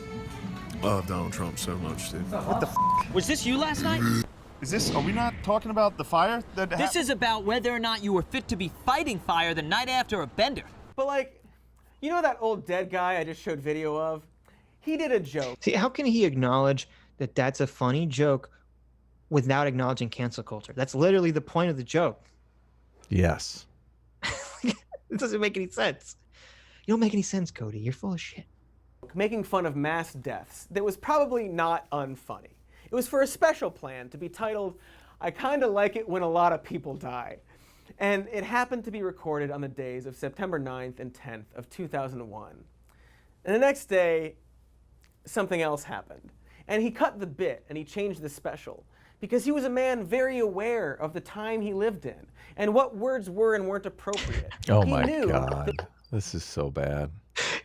Okay. George Carlin making a joke about being happy that lots of people die because he always makes these like nihilistic jokes. Yes, totally. And he cuts it because 9/11 happened. Right. Is evidence that he's against. Right. Okay. This Cody person is comparing that to, he's comparing 9/11 to Donald Trump being elected. He's saying, oh, because Donald Trump was elected, and that's basically the same as 9/11, therefore you can't make the same edgy jokes you used to make. Oh my God, that's such a... And also, he's completely ignoring the fact that all this woke PC crap happened 2 years before. It happened 4 years. The Justin Sacco stuff happened in 2012 or 2013. So this is all going on way before Donald Trump was elected. So this is complete fucking bullshit argument. Which makes my argument that it's really only going on because the technology enabled it. It gave people the opportunity to gain status by digging up dirt on people and outing them. Right. Yeah. That while comedy technically has no boundaries, good comedy totally does. People love to pull out the Carlin card. Carlin Like you, would hate these sensitive babies. Yeah, we didn't pull it out. These whiny millennials. We're just watching a video here. So sensitive about racism and sexism. And I mean, the only person I hear that brings out George Carlin a lot is Tim Pool. I don't know anyone else that brings out. Oh, really? Huh. He brings it out like a fucking nonstop. Maybe this is a subtle dig at Tim. I don't know. Oh, really? Maybe, but I'm going to quickly read another quote from Carlin about Andrew Dice Clay. And I'm already on the edge of my seat, wondering if it will have anything to do with everything we've talked about, or even specific people we've talked about. I was like, I need to make a point, and George Carlin would be great for a quote here. Myself included, pick on people who have some power and position and abuse it. But Clay, he picks on foreigners, homosexuals, and women who are all underdogs in this society. And it makes me wonder what he's thinking, because he says all these things and his audience responds because he plays to their prejudices. But he's Jewish, and doesn't he know that these same people who hate gays and foreigners and women have Jews somewhere on their list? So, yeah. I mean, first of all, I've never listened to Andrew Dice Clay, so I can't comment on it. The Dice Man? You never listened to the Dice Man? It's like Stern always talk about the Dice Man, but I never listened to him. Andrew Dice Clay, yeah. So let me look. I found a hand cherry picked George Carlin quote. Okay. Oh, really? Yeah. Here you go. George Carlin from his book "When Will Jesus Bring the Pork Chops?" He says, "Political correctness is America's newest form of intolerance and is especially pernicious because it comes disguised as tolerance. It presents itself as fairness, yet attempts to restrict and control people's language with strict codes and rigid rules. I'm not sure that's the way to fight discrimination. I'm not sure silencing people or forcing them to alter their speech is the best method for solving problems. That goes much deeper than speech." Oh my God. Yeah, that's good. Amazing. Look, what did you Cody, Google? Political correctness and George Carlin? I literally just Googled George Carlin PC culture. It was the first non-video link to show up. Apparently there's a video called George Carlin and Political Correctness, which I assume is him repeating this. So. Yeah. Boy, Jordan Peterson. You could have said that was a Jordan Peterson quote, and I would have believed you. That's what we should have done. Like if you were talking with Cody, you present this as a Jordan Peterson quote. He'd be like, "Oh, Jordan Peterson's so out of touch." Blah blah blah. Like, actually, it's a George Carlin quote. You fucking moron. Yeah. Remember when that video you made where you were like sucking off George Carlin for an hour? Yep. And look, here's an article. George Carlin's daughter calls for a second look at political correctness. 2016. What? Oh my God. Oh my God. It's still in the family. My dad would have never approved of this shit. Yeah. But what if she's his daughter? What does she know? Whatever. I think she would beg to differ. She'd be like, nah, Dad would have hated this. And I know because... Shut the up about the evils of cancel culture, you insufferable snowflakes. Oh my God, we're the snowflakes? I don't feel like a snowflake. Look, Adam, you're defending free speech. Look, like that's being a snowflake. I know that you believe that free speech is like one of the most important principles of living in like a just free society, but yes, you're just a snowflake. You're just a snowflake. Yeah, I don't know. How are we the snowflakes on this one? I guess they're saying that we're so fragile because we can't stand completely being ostracized from society. Just come on, pull yourself up by your bootstraps. It doesn't matter that you can't get a job, that no one will interview you. It doesn't matter that someone with completely malicious intent can twist your words around because they want to beat you in an ideological argument and thus label you as racist, but they're too lazy to beat you ideologically, so they're going to label you as racist or sexist. Just get over it. Yeah, exactly. I don't know. We're the snowflakes. We're the snowflakes. We're the snowflakes the whole time. Wow, I never thought of it that way, Cody. Thanks, Cody. Also, you are babies. Big, stupid babies with dick-shaped heads and vagina mouths. Big talking babies with bulbous, phallic forms and flop. What is this supposed to be funny? Like, what? He was railing about, it's so unfunny. Like, what? I'm going to call you a baby and say that you look like a dick and a vagina. This is peak comedy, guys. Yes. Floppy labia, jack-jawing orifices, a lot of veins. Everywhere there's veins. That's you right now. It's disgusting. And frankly, I'm pretty offended by it. And furthermore, Nick... He just called male and female genitalia disgusting. And I can't think of anything more homophobic than that. No, he's a cisphobe. What a cisphobe. Yeah. Well, I guess he's a transphobe because he's saying that he's disgusted that you look like both genitalia. Yeah, so he's totally. a transphobe. Totally. Yep. Yeah. Yeah, big time. Cancel this guy. Scary. He's got a Me Too around the corner. I can feel it. Oh, so bad. Oh, that sound. That was very loud. I know. Sorry. Yeah. This guy does look like stereotypical nice guy feminist, but really, legend, doesn't he? Yeah. I don't like that argument, so I try not to use it. That's what he looks like, though. Gad, sad, sneaky fucker argument.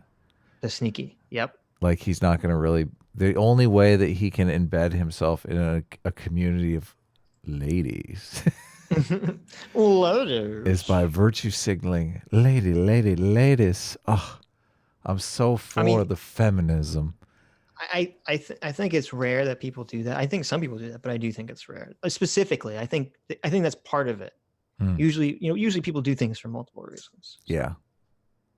Multiple reasons that all lead back to sex. Exactly. One Cross for $10 says, "Hey, remember PSA stands for personal super chat assistance." Also, bloop.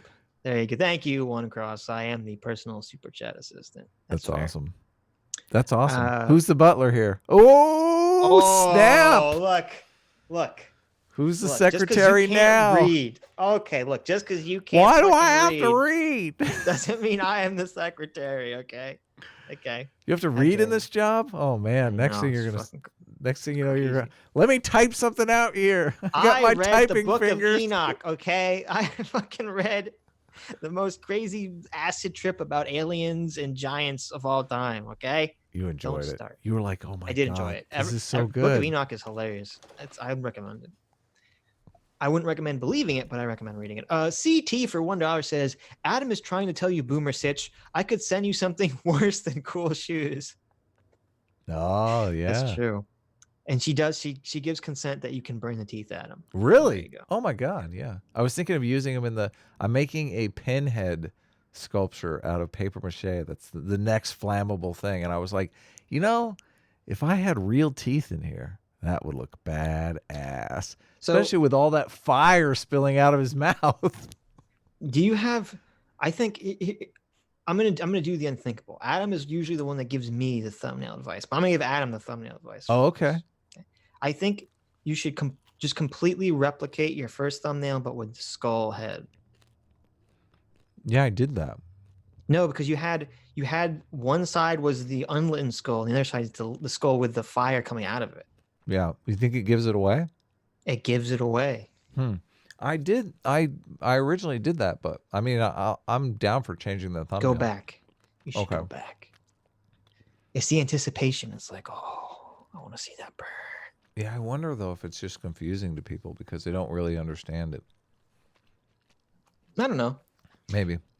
Chat will let you know. Hunter Rodriguez for $5 says, "Freedom for Hong Kong. Now Winnie the Pooh in Bethesda is coming for you." That's right. Go Hong Kong. Go Hong Kong. Paradox Ending for another $2 says, "Cody looks like someone who sleeps in his socks, doesn't he?" Is that gonna be? That's gonna be like a show inside joke from now on, isn't it? That's gonna be it. Cody's a total sock sleeper. Look at this fucking nerd. Look at this nerd, Cody. He's a total sock sleeper. Sock sleeper. We know what that means, don't we? We know what that means. We know what what does sock I don't know sleeper what that mean? means, but we know what that means.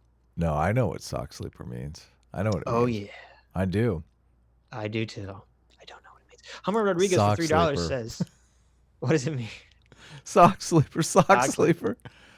If you have to ask, you'll never know. Oh, if you have to ask, you are a sock sleeper. Yeah, if you have to ask, you're definitely a sock sleeper. Hummer Rodriguez for $3 says, "Oh wait, was not Bethesda. That was Blizzard." Yeah, I didn't know why you bring up Bethesda. That was Blizzard. Also, F them. Yep.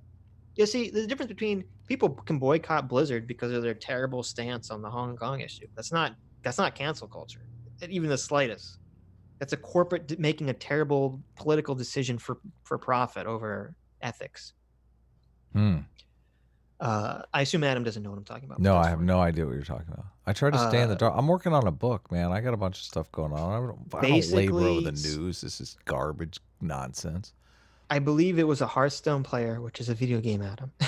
It's a video game about a card game. Hold on, what's a video game? What is that about? So, you know Pong. Have you heard of Tetris? So, I kick ass at Tetris. Like I'm on the most boring game of all time. Hey, you remember Snake? You remember Snake? Oh man. I'm sorry. You're right. That was the most boring. I was good at. I was so good at Snake. Oh my god. Okay. Anyways, and Hummer Rodriguez for another $5 says, "Wait, this guy just called us snowflakes for being afraid of losing our jobs and lives over an old tweet or a mild joke." Totally. Yeah, he totally did. Yeah. He this guy would call Jews in Holocaust Germany snowflakes. What are you guys afraid of? A little concentration camp? Ha! I know. Why are you guys? Why are these? Yeah. Why are they complaining about melting in an oven? Yeah. Oh my God. Jeez. Snowflakes. Total snowflakes. Yeah. No. You see, actually, a better comparison would be like, look at these communists getting fired from their jobs for just being accused of being communists. Oh like, yeah. Total exactly. snowflakes. Gosh. Yeah. I mean, look. Why don't these communists just like get with the times? Okay, Yeah. We're fighting. Look, don't you understand the times right now? Okay, we're fighting the USSR. Yeah. You can't be communist in America. Don't you know the times? Like maybe it was fine to be communist 20 years ago, but the USSR is real. Okay, this is a real threat. Okay, you can't be. Look at the times, people. You can't be communist right now. McCarthy did nothing wrong. McCarthy did nothing wrong. Yeah. So crazy. Fuck Cody. The Wooster for $1.99 says, "Pause, SA Sitch." That's true. The P for PSA stands for pause. It does. There is some redundancy in his name, which is kind of weird. It is weird. Look. Do you know what the PSA stands for? The PSA is perfect situational awareness. Situation. It's like what? It's like a double entendre, sort of. Well, I don't know if that's the right word, but it's like You know why sock sleeper is going to stick? You know why sock sleeper is going to stick?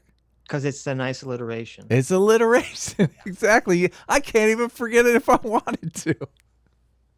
PSA Sitch kind of rolls off the tongue nice. I don't know what you're talking about. No, it doesn't. No, it doesn't. Sorry. Okay, maybe you're right. I'll change that. I'll change No, my you're entire stuck branding. with it. I'll You're change my stuck entire with it name. now. You're totally stuck I'll with it. just drop the PSA and I'll just be Sitch from now. Only I can change my branding. I'm allowed. Okay.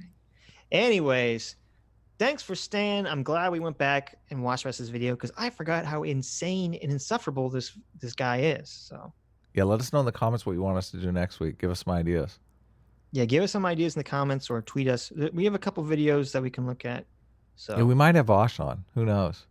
we might have Vash. Let us know if you on. want. Why do you keep saying Bash? It rhymes with What? gash. Because I think of Vash the Stampede. That's why. Rhymes with gash. Vosh is such a terrible name. Like it makes me gag a little bit. It's like, oh, Right. Vosh. Interesting. So I changed the thumbnail of my video. Is this it? Are we done already? Man, We're done. We're done already. Yep. Man. We're done 40 minutes early. It's a new record. I feel like we're gonna get off and we're just gonna talk for another hour. No, I got to do. Oh, you have to go? You got D&D going? What's I got going on? Things. I got real life D&D to go to. That's right. How did you know? Oh my God. I can read your mind. I can read my mind. Know. I didn't tell you. Yeah, no, exactly. I can feel your voice getting. You're like, it's like a little horniness inside. You're like, D&D. I'm gonna play D&D. I gotta go. I gotta go. Okay, I think that's enough from Adam today. Oh no, we got another super chat. We gotta read that. Oh super my chat. God, you guys! How dare you give me money? Why am I silver for $2? Says Sitch. Stitch. Oh, fuck you. One day I'll have a cool name. One day. No, see, you fucked it up. Why am I sober? I know. You got to put that one in day quote. I'll have a cool name like me and Adam. So you meant to say you, I assume. So fuck you. Why am I sober? But thank you for giving. Why am I sober is a great name though. Why am I sober is a good name. That's true. Very good. That's true. Which reminds me, why am I sober? That's why we sober until for these next fucking week. Podcasts, these streams. It's a waste of sobriety. So until the next one, gentlemen and ladies. See you next time. Take care.